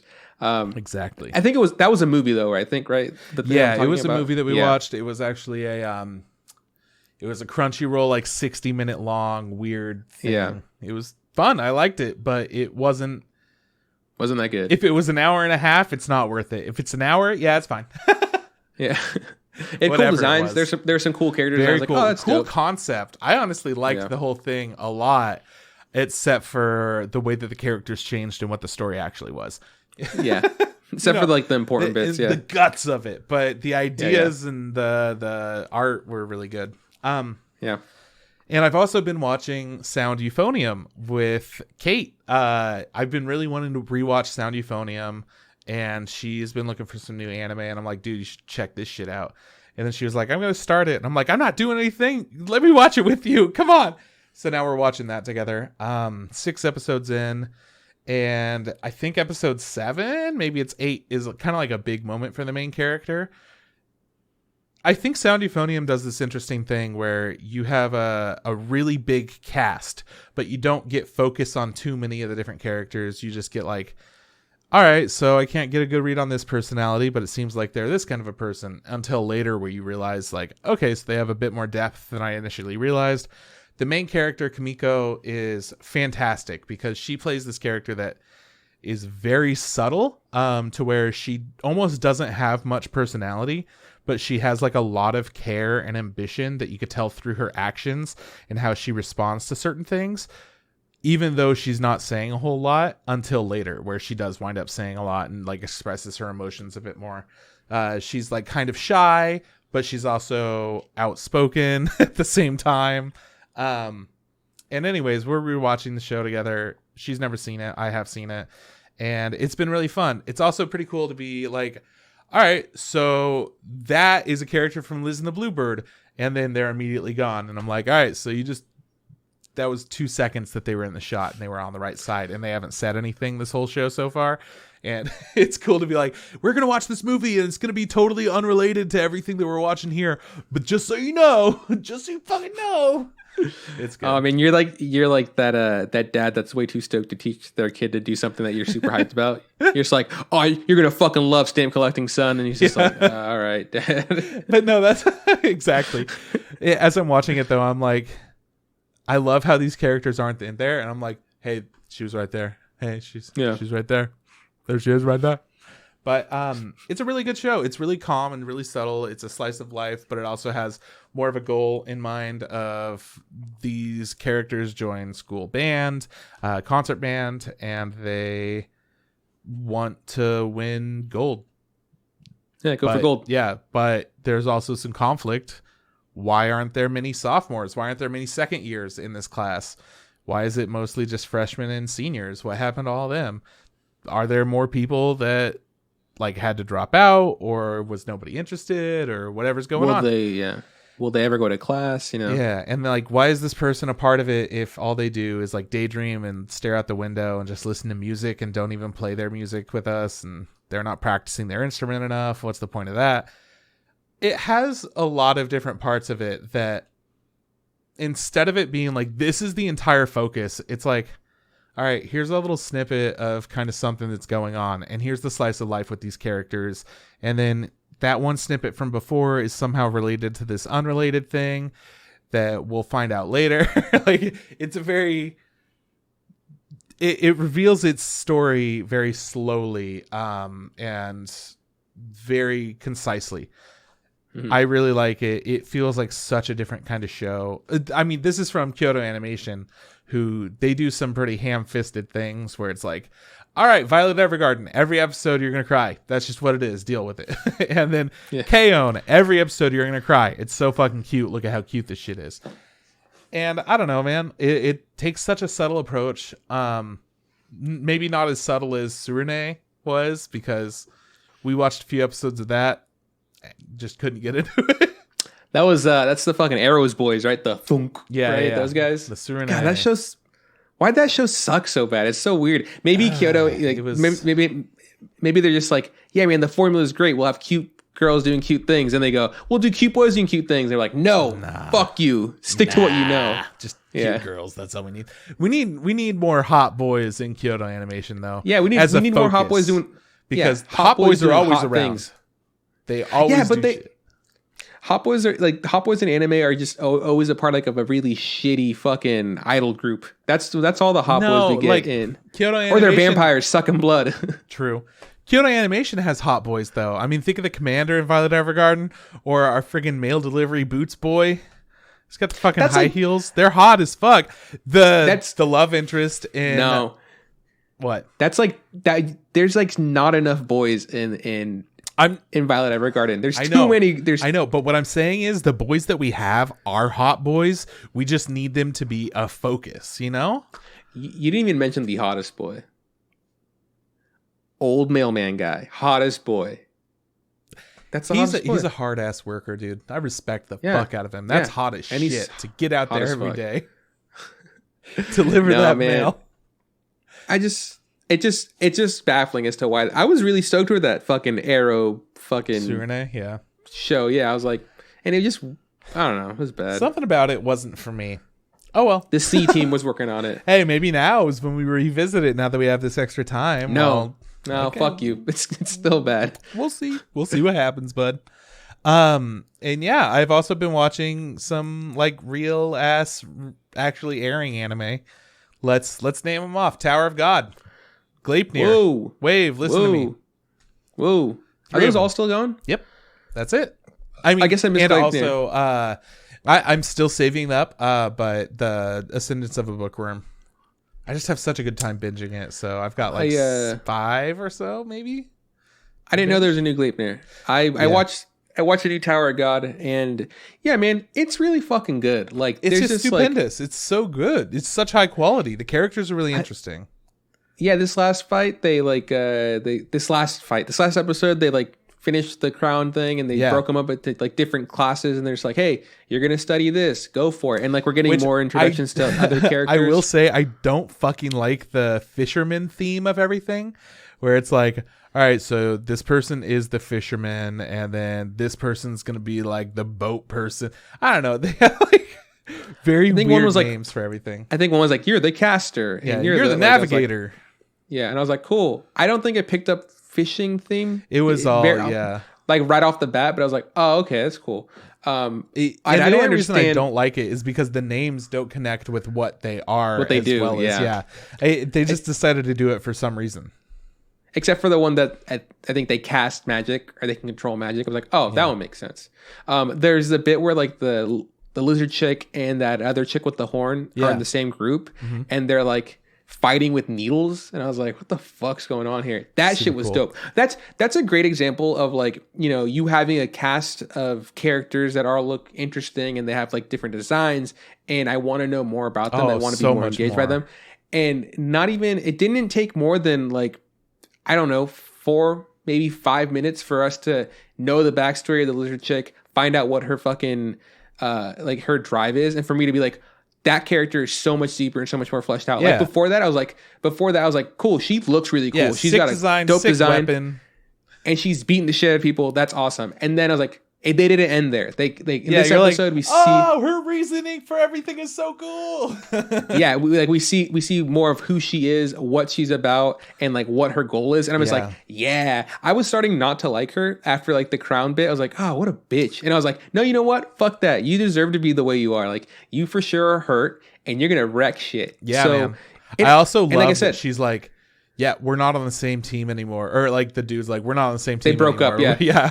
So great. And they're like, we're not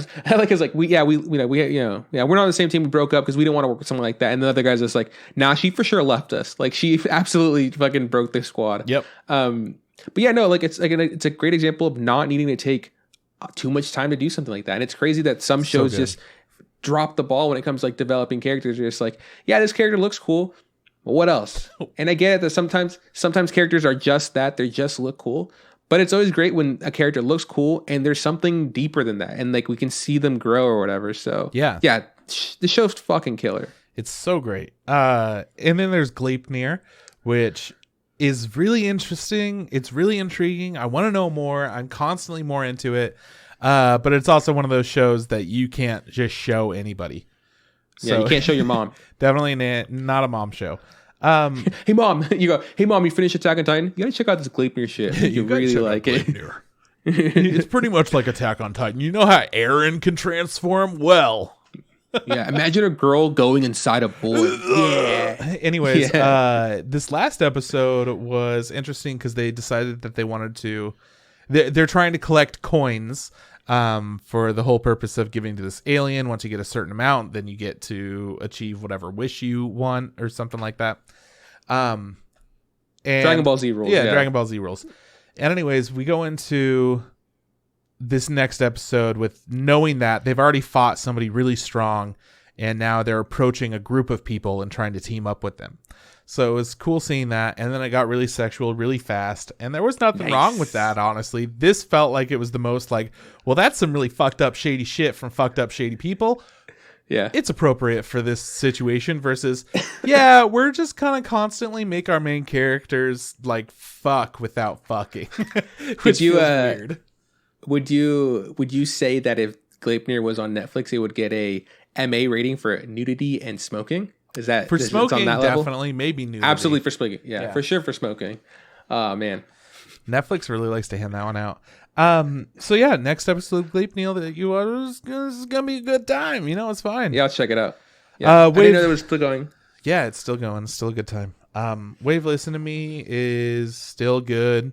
Not a lot to update on that, other than she's gonna have to write her own shows from now on. Yeah, just a fun show. I like it. It's not the best out there, but it's a really good one. In general, I think that Wave Listen to Me is doing something different, and it won't be something where people are constantly bringing up, but it's definitely going to be that kind of show where people will recommend and like, what's an underrated show thing, you know? Yeah, okay, so I guess the only other thing besides Tower of God that I watched that was anime was the Inuyasha movie. Which you fell asleep during. I did fall asleep for it, but what I want to say is that, you know, I've seen some of the show, like, you know, a long time ago. I think I watched maybe like 10 episodes when I had to have Jordan on the show because he was that was a show that he'd watched when he was younger. So I'm like, oh, I kind of want to get more information about it. So I knew of it. I know what it looks like. But Sierra was a huge fan of Inuyasha growing up. It's one of her like earliest animes. So she just decided to put it on Netflix. Like, hey, it's on Netflix. She's like, I feel like I should be watching these. Is like, it's surprising I haven't watched them. Yeah, she should be watching. So she put it on. I was like, yeah, sure. I was tired, so like I was like drifting in and out. I did start the beginning of just like teasing her and be like, is that Inuyasha? You know, just kind of like doing that. You know, she knocked that off pretty quickly. Ruined my fun. Fuck. But it did feel. It felt like old anime. You know, it felt like that old pacing, that old style. There's something nostalgic and like just enjoyable about it. But exactly, it's also like. It like, leaves you wanting what it would be like now. Yeah, it wouldn't be a show that if that show came out today, I'd be like all about it. Yeah. But it does remind me of like, oh, the good old days where things weren't super complicated. Where it's like, cool, there's a bad guy, there's a good guy, they fight. There's a love interest. She usually sucks. It was really fun to see Sierra just like not like people. She's like, fuck that person. She's like, they suck. I was like, why? She's like, because she doesn't do anything. I was like, but she's one of the main characters. She's like, yeah, fuck her. I was like, dude, okay. Sierra gets so opinionated about such ridiculous shit like that. I love it. I was like, I don't know what this person did to hurt you, but it sounds like you really hate them. She's like, yeah, they're the worst character ever. And then another character that shows up on the screen, like she like loves. She's like, oh my god, it's so and so. Ah, they're the best. I was like, okay, yeah, like I feel like this is okay because I feel the same way when I'll watch an old show. I'll be like, fucking Dick Van Dyke, what an asshole. Like, oh shit, is that fucking Kid Muscle? Get out of here. Is that me? Oh, that's my fucking guy, shit. Dude, like that. It's so funny to me that Sierra is like, I know her as a regular person and not just an anime person. So it's really weird to me whenever she goes into anime person mode. It's like, yeah, your typical fangirl shit. Yeah, I get that. Okay. I love it. For sure. Just so much different. It was like I fell asleep and then I woke up and I was like, are they still fighting? I was like, okay, cool. And then I fell asleep and I woke up like, oh, the bad guy's not dead yet. They're still fighting. I was like, okay, cool. So just kind of in and out. Yeah. But it was, I enjoyed it. I enjoyed my nap. I enjoyed Sierra watching anime that she liked. And I enjoyed the small bits of animes that I like, segments that I caught. It was a good time. I think it's on Netflix. If you're a fan of Inuyasha, you never seen the movies, check it out. Why not? Yeah. Also check out Middle Edition Schwartz because it's one of the best improv specials of all time and that exist at all. So not a sponsor. Right? Definitely not a sponsor, but holy fuck, funniest shit that I've seen in a long time. We've been going for a long time. You want to try to do news or do you got more? Yeah, I got news. So let's get into the news. I don't have a whole lot of stuff for you, fortunately. But let's talk about a show that got canceled from this season. My teen romantic comedy SNAFU. Season 3 is going to air July this year. Don't worry, guys. It's coming. Have we watched this? Yes, we watched it very recently. What was this one about again? It was about that guy that joins the club that's for like helping people. Oh, yeah. Okay. Yeah. God, that show. Fuck. There's 3 seasons of that? Now there is. July 2020, baby. Oh, that's good. I know that people really like that show. Yeah, people love it. Definitely not a show for the podcast, but people love it, dude. I don't remember hating it. I remember not really liking the 2 main characters, like the guy and the girl. It was just fine. like, Yeah, you're right. All right, what else you got? This one's a weird one. I did mention earlier, but the voice actress Yui Ishikawa filed a police report due to threats to her and her family. And for those of you that don't know who she is, she's Mikasa from Attack on Titan. She's Violet from Violet Evergarden. If you've watched more recent stuff, she's Hanoka Samura from Smile Down the Runway. Yeah, it's crazy. That's wild. I mean, those are pretty good. Obviously, fucking Violet and then fucking Misuka bangers, right? Those are like fucking heavy hitters. Yeah. Fucking people are weird, man. There isn't enough shit in the world that's going bad right now. You're gonna still like stalk someone and threaten their family. Like, what? There's just something so wrong with that person. Some people. Yeah. Some people, man. Anyways, there have been a lot of malicious posts since April, so she's been threatened about being harmed herself. Her family's been threatened. Her agency. It's crazy. And the agency's essentially just trying to stay in contact with legal advisors and police and making sure that the investigation is underway and it stops.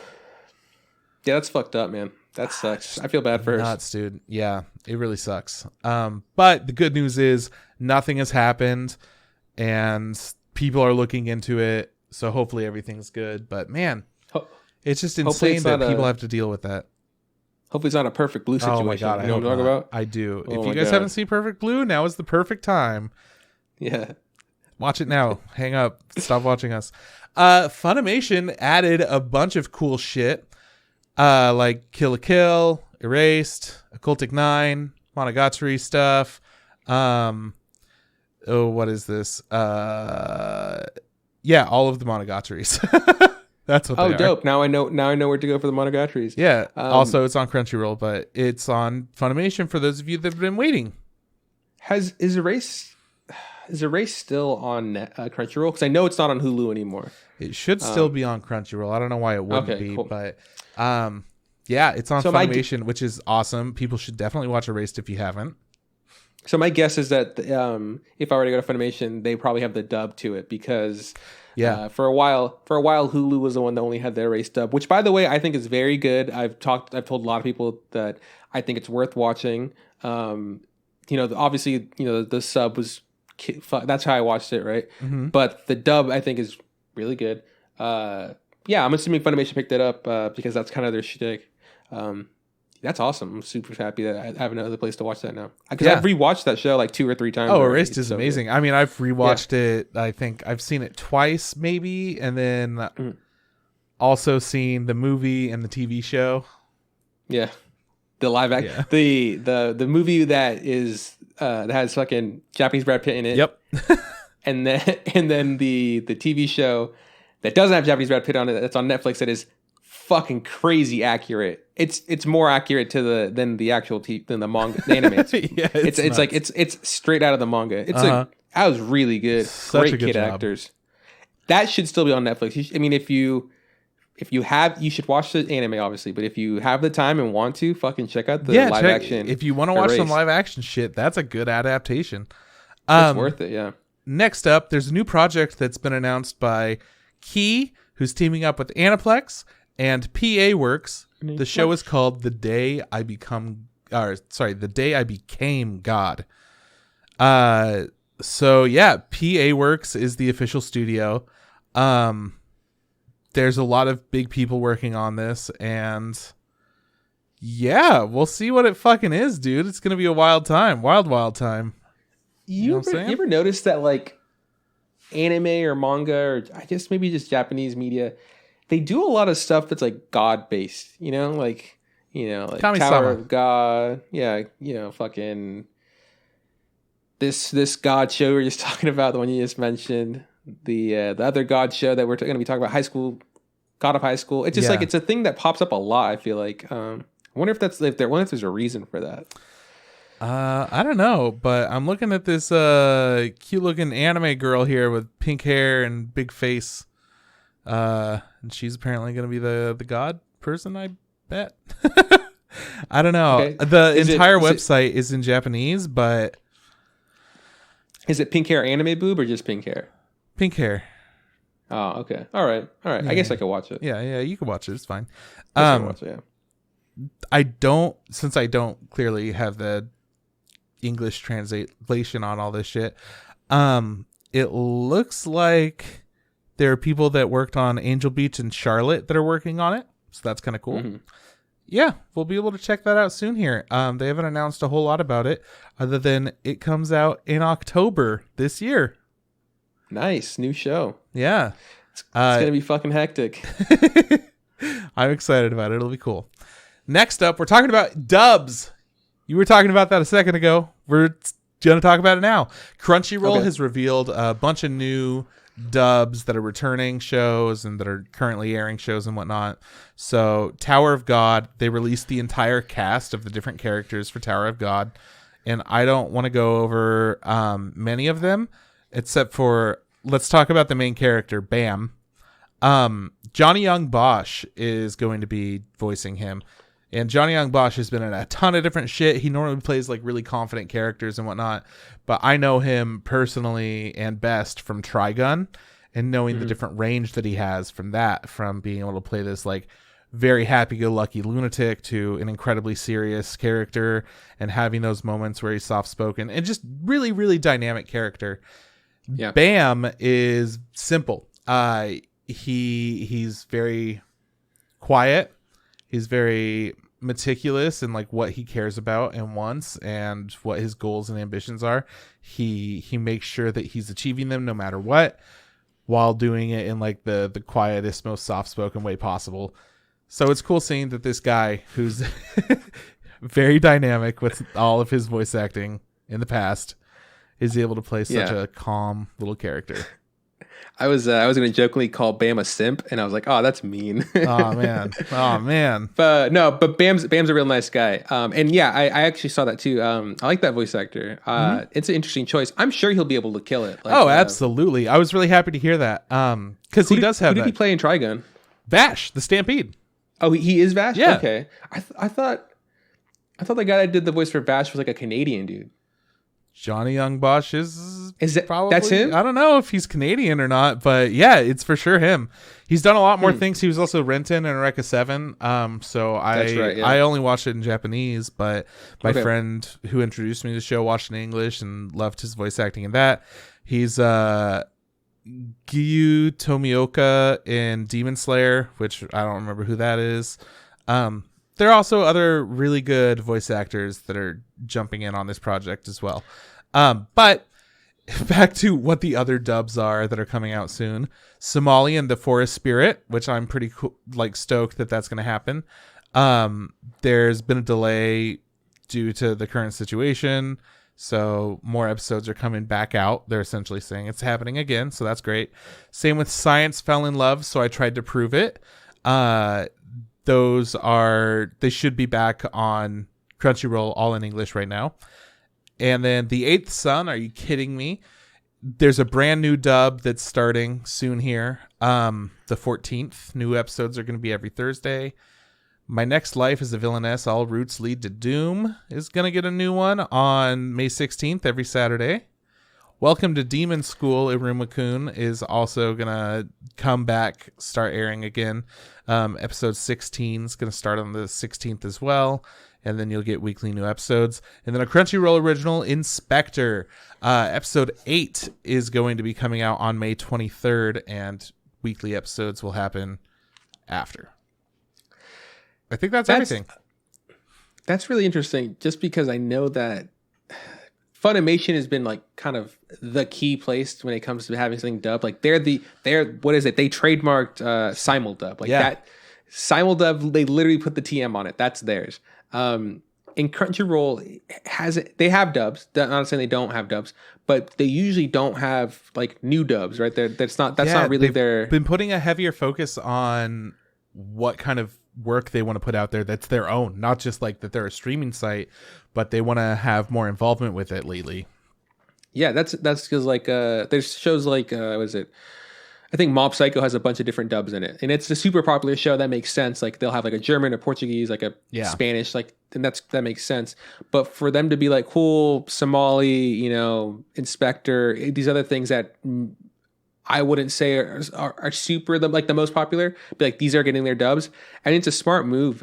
I wonder how they make the decision on to like what gets a dub and like how much effort's gonna be put into it, because you don't want to spread yourself too thin and like you just have a shitty dub of a show. Like one of my least, like I really dislike the dub for the Shield Hero. Like I was saying, a lot of it feels really generic, and then there's like a few characters who kind of stand out. So I'm just interested to see how they balance that, because I'm assuming they're not going to have like one guy working on a dub. They have a bunch of people working on a dub. So I don't know how that's going to work. I don't know how it's going to turn out, but I'm interested to see some of them. Well, the good thing is most dubs these days tend to do pretty good. If it has a dub of something, better. People are really trying to do the best job that they could do, because anime is so much more popular than it used to be. Back in the day, there were some really good dubs, but it was usually by similar teams. So it was during that era of like Samurai Champloo and Trigun and Cowboy Bebop and just everything that was coming out around that area in the 90s. It's been a long time since we had good dubbing, but that was like the last good time. And then recently there's been a pretty good resurgence of like, there's some good dubs coming out. There's some good shit. Normally it's saved for like movies. So now we're getting TV shows that are being dubbed very well. So I'm pretty excited about what future there is for that to get more people interested in anime. And I'm always the person that I just want to hear what they had originally. I want to be able to hear exactly what there was. And there's the argument that you miss some subtle points that you only know if you speak that language. So there are some things that can't be translated well. I feel like after watching a bit, you could start understanding different inflection and different parts and start picking up on it a bit more.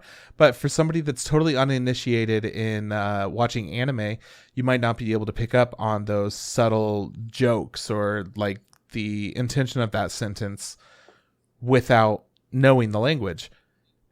Dubs do the best job possible in order to translate that to something that most English speakers can understand without having to think, Yeah, no, for sure. Like dub, it has its purpose. It's there for a reason, and it's not for everybody.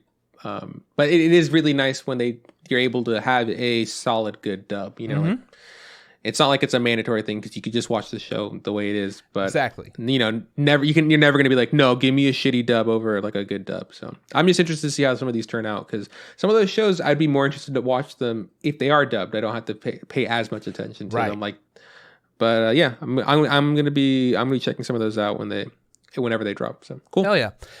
That's all the news that I have. So since we're like an hour and a half into this bitch, more than that, let's talk about Blood Lad, which was made by Brainspace. They're the studio that made it. Brainspace has done Durarara, Baccano, and most recently we tried to watch My Teen Romantic Comedy SNAFU. You remember that show? We just talked about that. Yeah, that's the one with the guy and the girl and the other girl. Yeah. Actually, those are all the characters. So yeah, this was it 2014? Blood Lad came out in like 2014 or something like that. Yeah. Mm-hmm. Look, man, Blood Lad, it was summer 2013 actually. Okay. Blood Lad totally has its place, and unfortunately it's not in my heart. I liked Blood Lad. I for sure enjoyed it. Yeah. And I had a feeling that watching it that this wasn't going to be your shit. No, and like I totally get what it's doing though. It's just not for me. For you, yeah. It feels. I get it. To me, it feels a lot like Konosuba, in that you have this cast of ridiculous characters. There's some ecchi shit going on, and you have the characters just doing whatever the fuck with a very loose plot. But instead of it being a magical world, you're in a demon world. Yeah. I didn't know how to what to compare it to. Yeah. Because I feel like I've seen shows like this in the past. And I mean, in the past, is another one that I was thinking of when I was watching this. Which one was Senyu again? It's the very short one, where like with the intro keeps changing every time. Like there's a hero, and is that that one? Yeah. Okay. Yeah, that feels about right. I was talking to Sierra about it, and I feel like it's like a funny show that doesn't take itself too serious. Yeah. But it doesn't go too far where it's like way absurd, and it doesn't go too because there are points in the show where like serious things happen, but it's not like the tonal shift isn't like super super serious. It's like in between somewhere. And it was very watchable for me. While watching it, at no point was I like dreading it. There was points where I was for sure more engaged and more entertained, and there's points where I was like, this was fine, it's okay. It's just like kind of like noise and stuff happening. But personally, I was like, this show's not bad. It's appealing. I had some good chuckles. I saw some cool fights. It's not by any means perfect. Like there's points where I'm just like, all right, settle down, Yeah. But for me, I was like, I could see myself watching this, like, and like enjoying it and continue to watch it. The funny thing is though, you texted me earlier and you're just like, yeah, dude, like, so I guess Blood Lad's done, right? Because like it ends on episode 10. There's only 10 episodes. And it for sure felt like a super abrupt ending. Well, because I was like, it feels like they're setting up for that final like 2-3 episode story arc. Yeah, exactly. I was like, I can't wait to see. I don't know. Who cares if we spoil it, right? Like it's an older show. So right? Here's the thing with Blood Lad. It's really mixed. You won't know if you'll like it until the first episode, and really, you only need one. We watched all 10, and one lets you know if you like it or not. I think so. But the thing I was getting at was that like this does feel like it's 2 episodes short. It feels like it needed that resolution. Yeah. And we don't get it. It feels like maybe they're setting up for season 2. I don't think this thing's getting a season 2. I don't think it ever would. It's like so under the radar. Like I hadn't ever heard of it. But there's like a lot of positive things about it. The thing I did dislike the most was the abrupt ending. I felt like it was just like they knew they weren't going to get a season 2, and they're just like, all right, this is the budget. They were just like, these characters are going to continue to do this, and they're going to deal with that, and it's not really a big conflict. They're all working on themselves. It's very open-ended. There's like, we're going to continue going on our journey. We don't even actually see the resolution at the end. It's just like, we're going to go through this door, and it's like, we don't even get to see them go through the door. There's like, they're talking about it, and it's like, okay, that kind of sucks. Just because I I kind of liked it. I would have liked to see more. Of what I was more invested with the plot than anything else. The jokes were all right. Sure. They didn't really land for me. They weren't my kind of humor, for the most part. So I never wound up like really laughing out loud at anything. The fighting and the animation were like pretty solid, but there were no fights where I'm like, oh man, this is gonna be in that like you gotta watch it.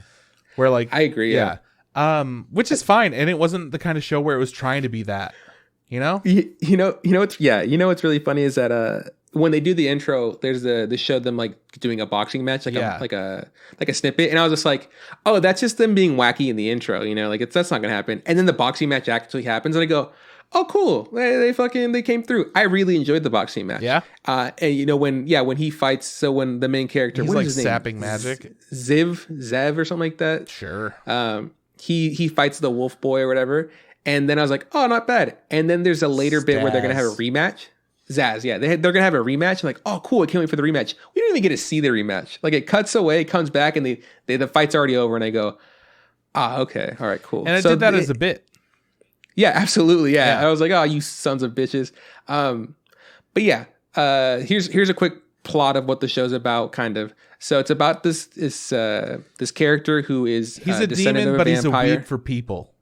Yeah. He's a weeb, and he lives in the demon world, and he's really obsessed with humans and especially Japanese culture. And he owns a territory in the demon world, and there's this whole bit about how territories work. It's a little bit like it's like kind of a mob situation where mobs will own different territories, but instead of it being like we own this place, it's like I protect this place. Yeah, and what I really did like about that is like it's like I'm in charge of West Demon World, and I'm in charge of North Demon World. Like that, they weren't like cities; they're just like bits of this one demon world. So a girl comes into the demon world in his territory, and he becomes obsessed with her because he's a vampire or whatever, and she's happens to be Japanese. So he's like, oh, he falls in love.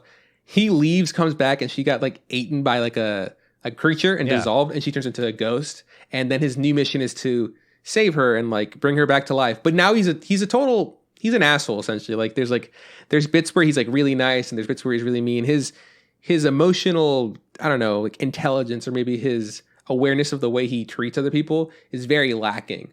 Like if he were a real person, I'd say fuck you. Like I would never hang out with this guy. I think that was okay. So I'm just gonna go ahead and say it now. I didn't like any of the characters. I didn't like their personalities or anything, and I didn't feel like they would organically connect. So I had a really hard time, even though it was all very fake and whatnot, and clearly just everything's over the top. I felt like there wasn't that chemistry between the characters other than the portal chick and our main character. Yeah, that's interesting that you say that, because I feel like the love interest, the bit that them like her falling for him or whatever, that felt pretty real. And I don't know why, because I was like, the show it's not a like a romantic show. That's not what it's there for, right? Absolutely, like at all. Because the main character is obsessed or really likes this chick that was a human that's now a ghost that she wants to turn into a human, but he doesn't even know why. It's the whole like him not knowing how he feels about someone, like that whole bullshit where it's like, oh, why do I care about this person? It's because you love them. Just, that's just the plain answer is that, right? But they don't know how to say that, or they don't understand why.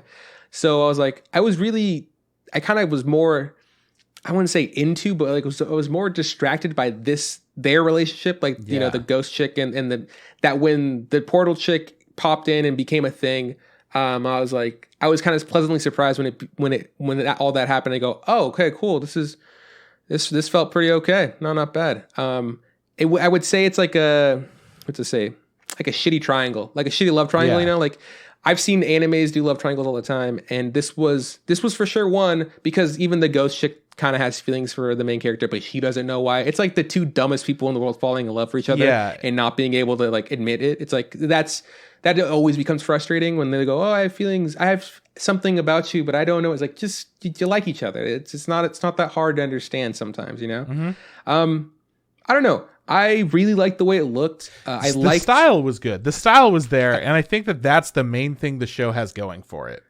And I really like the designs of characters. Like we saw like really like different types of demons, and it weren't some of them. I also liked the designs.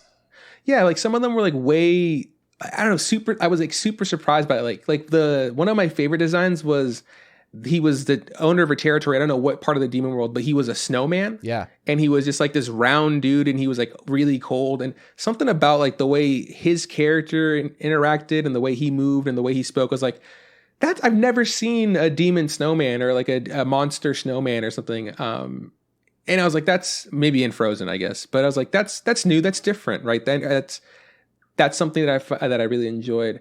And then there was like, I wanted to say like the pigeons that like pulled the cart that ran really fast. Like those guys were fucking weird, but something about them was like, oh, what an interesting design. Why are they the fastest? And why do they just haul people across who knows? But it's whatever.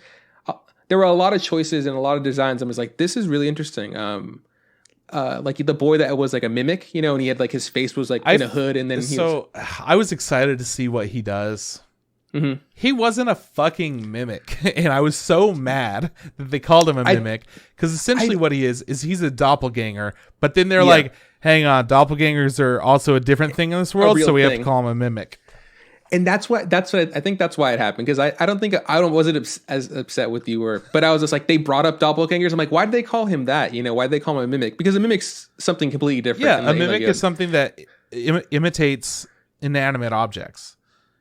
Turns into a house, or like a chest, mm-hmm. right? And it's just like, but because later in the show they talk about these doppelgangers, I was like, oh, that's why they couldn't call him that. But I liked his design, like he was wore a hood and a blacked out face, and then he turned into giant T-Rex. There's a lot of for like visually 2 cool things in the show. End.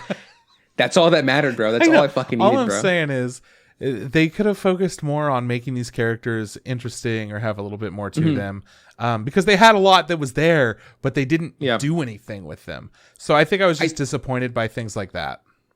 Yeah, I think it was just more enjoying just like being able to see all this stuff that I didn't.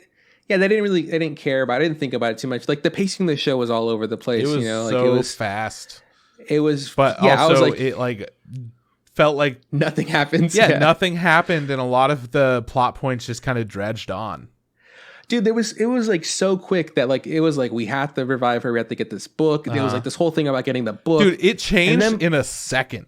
Like that. Like he was like, my brother fucking sucks. And then the story changed into how his brother sucks, and how there's this whole inner families relationship thing. Oh man, it was weird. He got the bullet removed from his heart that was like, you know, stopping his powers from being. And I was just, and then everything was just, okay, cool. Everything's out the fucking door. It's a completely different thing. Yeah. But like I said, I wasn't thinking about it too deeply, I guess. And I think that's good. I think this was a good show where I could just turn off my brain and be like, I just want to see some cool things, do stuff. Yeah. And then maybe laugh at some dumb jokes. And there was ecchi elements into it, right? Like there's the whole show was very ecchi, yes. Yeah, for sure. So like, you know, characters drawn unproportionally, huge fucking boobs for no reason. I think that the thing that bothered me most is that the actual body physics, the way that shapes looked, didn't look like how they're supposed to look in real life. It felt like plastic. Like these are just dolls that you're just making dance around in your little scene. Yeah, it felt like you know, like if that person existed in that, like, you know, with that body type, you'd be like, are you okay? Are you in a lot of pain right now, ma'am? Can you stand up straight? It is what it is though. Like I wasn't like I didn't delve into it too much. I was like, this is an older show. Yeah. I'm just gonna sit down and watch this. I understand that like maybe there's people out there who like it for all its reasons. Maybe they don't see any flaws from the show, and that's totally fine. Like our boy, you know, Mick, who told us about it, and I by no means am I shitting on your taste.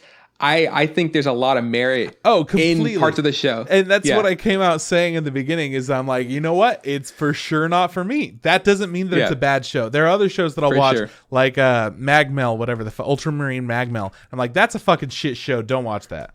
yeah, for sure. I don't feel like I wasted my time. I had a good time. There was a lot of cool things. Yeah. I don't know, man. I don't know. I feel like we talked a lot about just a bunch of other stuff, and we just we talked about, and then we just barely like, oh, here's Blood Lad, by the way. But here's the thing about Blood Lad though, is that's the way it felt when I watched it. I was like, well, I feel like nothing really happened. It's just kind of, you're watching it for the sake of watching it. None of the characters, none of their personalities or stories develop in ways that are worth talking about. They're all just kind of there, and you get to experience them. Main character is part of that royal bloodline, like you said. So we learn a little bit about his family, and it's honestly just like, it doesn't have any impact. It's just kind of, there is a family, and things change right away as soon as they get introduced. We get to see that even Ghost Girl, like, we could see what her family is and how it's all related. And pretty quickly they were just like, yeah, for some reason these characters don't remember each other, but they definitely hung out and they're related to each other. You're like, what? How'd this all fucking happen? Wolf guy is like, yeah, I'm going to be an important character, and fucks off until they're like, yeah, he's working on, not becoming a wolf all the time. Like, yeah, and I'm pretty sure it's implied that his dad is the king of the demon world now, that big wolf dude. I mean, it's like a lot of it was very ham-fisted. We're just like, so, okay, as far cool. as you guys are siblings, you guys have the same mom. You guys, I didn't realize how much they looked alike until they said, hey, you guys are doppelgangers. I'm like, oh my god, you guys' boobs are the same fucking size. Yeah, because I was just, I was so much more like, I guess, intrigued by the portal girl when she showed up. I was like, dude, why is your body that way? That I forgot about the body of the girl. And then like when they put them side by side, I was like, they're the same character. Their eyes are just different. Yeah. So, Jesus Christ, Juan. I was like, how do you not notice? Yeah, they were I was like, that's kind of weird that, the two girls in the show are fucking huge boobed weirdos, whatever. Yeah. But as the show went on, it tries to introduce all these different things about the world and the characters, but none of it feels substantial because it's changing so fast that it doesn't matter. It's not significant. And it's really hard to sit here and explain to you like exactly what the humor is. Because there's a lot of different kinds of humor, and they land in different ways. So instead of just sitting here and being like, yeah, there's this kind of humor and there's this kind of humor, you'll see it all in the first episode. This is a really hard show to review because it's so like, I feel like it's not necessarily divisive, but it's more of a, if you like it, you like it, and if you don't, you don't. You don't, yeah. But that being said, it is impressive that, this is a show that you can say you didn't like, right? That isn't for you. Yeah. But you were still able to watch all of it and not like want to totally kill yourself. I didn't want to watch the last 4 episodes at all. And then when I found out it was just 2 episodes, I was like, oh, okay, cool. Yeah, cool. Yeah, for sure. I like how you're like, we for some reason in our head, we had it. This is a 12 episode thing, and it's just like, and then in my head, I was just like, I can't wait to watch the last 4 episodes. Like, what the fuck? Where are the last 2 episodes? Dude, it's like, it's done. Well, because at that point, I was like, yeah, the show's fine. And then when they changed literally everything that I had just watched, I was like, I'm not invested in this anymore. I'm kind of done. And then those last like few episodes were not as good as the rest of it, in my opinion. Yeah. Maybe they could have been if they, continued with the plot for another 3 episodes. But if they made it, yeah. No, it's interesting because I don't know why in my head I thought that there were 2 episodes. Is it because we're just used to having 12 episodes at least per season? 10's pretty uncommon unless it's like a very unique show where it's like, yeah, there are only 10 episodes and this show fucking rocks. When it's something like this where it's like, yeah, there are 10 episodes and it's like totally left open-ended. That's one of the reasons that kills the show. This is a good example of like how earlier we was talking about like in Tower of God, they did a great example, very shortly, very quickly giving you some backstory, fleshing out a character. This show kind of does it at times, and it just does it poorly. Like it's like you want me to care about like the brother who saw his dad get killed. Don't care, right? You try to give me the backstory about like why the main character got turned into a ghost and like why her mom's gone. Like, I don't care. There's just a lot of things that like just really they were there. They just weren't executed the best, I guess, in my opinion. So it was, it was a show that had a lot of different elements that it was doing as well as it could, and it didn't have enough there to warrant another season, which is really what it would have needed to wrap up the story. Or at least that's maybe what the studio thought that it needed, is another season to wrap up the story. I think it needed like 2 more episodes, but that's just me. Yeah. I mean, we don't know what happened with the production of it, but if there was 12, that would have been cool.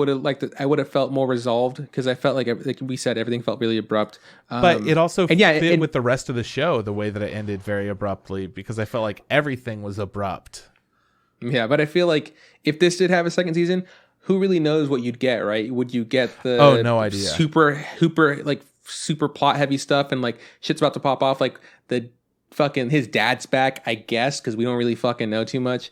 Is that happening, or is it back to wackiness? What are they gonna do? What would they do? Who knows? Because I really doubt this thing's gonna get a sequel. But that being said, I enjoyed it. I don't think I would recommend it to everyone. There's people who would be like, hey, check out this dumb thing, but not a lot of people. Like, but when it comes down to it, though, the thing that this show does really well is showing you exactly what it is. So many shows take a long time to get to that point where you know what you're in for and you know exactly what the show's trying to do. This one, episode 1, baby, you're good. Yeah. And it also reminded me of Magical Circle Guru. You remember that show? Yeah, it reminded. I like that, but I like that show. That show was. Oh, I like that show was a lot interesting. More than this one, but for different reasons. I was telling Sierra, it kind of reminded me of a wackier version of The Devil's a Part-Timer. Where like this main character is kind of this jerk, good guy, whatever, but he's also super OP. We didn't even need to mention that, but the main character, stupid strong. He's from a royal bloodline, so he's it's just like crazy strong, and he's like, he doesn't want to be a vampire. He just wants to. I don't know what the fuck he wants to do, but it just gave me those kind of vibes. That's the thing. At the beginning, he was like, I don't want to be a vampire. I just like this human shit, so I just want to hang out and check out cool human shit and protect my territory. And then it turned into he had a goal, but nobody knew what it was. Yeah. Once he unlocked his power, he was like, "Yep, new ambitions, baby." Okay, what are they? I think at one point he's like laying on like some rock, and he's like, "What do I want?" He's like, "I think I want to suck that girl's blood." I was like, "Cool, is that it?" Because we're kind of 9 or 10 episodes in, and this is where we're at. Okay, and what I guess you want to be a vampire? Yeah, what a dumb fucking thing. What was I gonna say? I fucking forgot. I don't know, man. It is what it is. The show's it's done. We don't ever have to watch Bloodlad ever again. I know that you're super upset that you had to watch this amazing show. It's fine. I'll just go watch more Flip Flappers and I'll get over it. I'll watch my amazing show. You watch your amazing show. I will say that I did think that when the show started, I thought it was going to be like not like an isekai, but instead of like the main character being the person like the isekai character, it was going to be like, oh, this girl's coming to the demon world and he's going to teach her about the demon world, that kind of thing. Well, but it wasn't exactly about what it was. No, but then it's also he also goes to the human world. It's like, oh, is it an isekai that way now? And I was like, oh, I don't know what the fuck you are, man. This is at least at that point, because I guessed, my guess was, oh, it's going to be isekai, and it wasn't. Not really. I don't know what it was. It was something. It was an isekai. It was just different. Yeah, it was different. I don't know, man. Well, thanks, Mick, for telling us to watch the show. You did what we asked. You gave us. It's really cool to see these shows that we knew nothing about. Mm-hmm. Yeah, and if you're out there listening, just big old hug from Trip and Juan. If you're out there listening, also, and you have a recommendation, we'd appreciate it, because like the well's kind of dry. Trip's over here rewatching horrible shows like Flip Floppers and fucking Sound Euphonium. Whoa! No, you don't fucking. Oh no. Okay, you know what we're doing next week, right? Though. Sure do. Monthly Girls Nozaki-kun. It's on Netflix. It's a show that's old as fuck, but now it's on there, and we're checking it out for the first time. It's a romantic comedy. Same thing as this week. Yeah, it's a rom-com. Okay, cool. If you like our logo, check out aaron@terrytalks.com. If you like our theme song, check out Tom Nasser on SoundCloud and YouTube. Trip, where will you find us? You can find us on Facebook. Look up the Instagram Podcast. Same thing goes for Instagram. Look up the Instagram Podcast. If you want to shoot us a tweet at InstagramPod. Podcast Benefit. And you could send us an email, instagrampodcast@gmail.com. Tell us what anime we should watch next, because honestly, we need more shit. And we also have something fun in the works that we'll talk about more. We can't talk soon. About, yeah. Okay, so I'm excited about that. Just a little special. Cool. So this is bye from Juan. I'll see you around from Chris. Hey, Trip, don't forget. Just add hot water. What was that? Why was there a delay? I had a big sigh. I'm tired. It's been a long day. All right, so we're going to go take a nap. Just add hot water. I love you guys. Bye.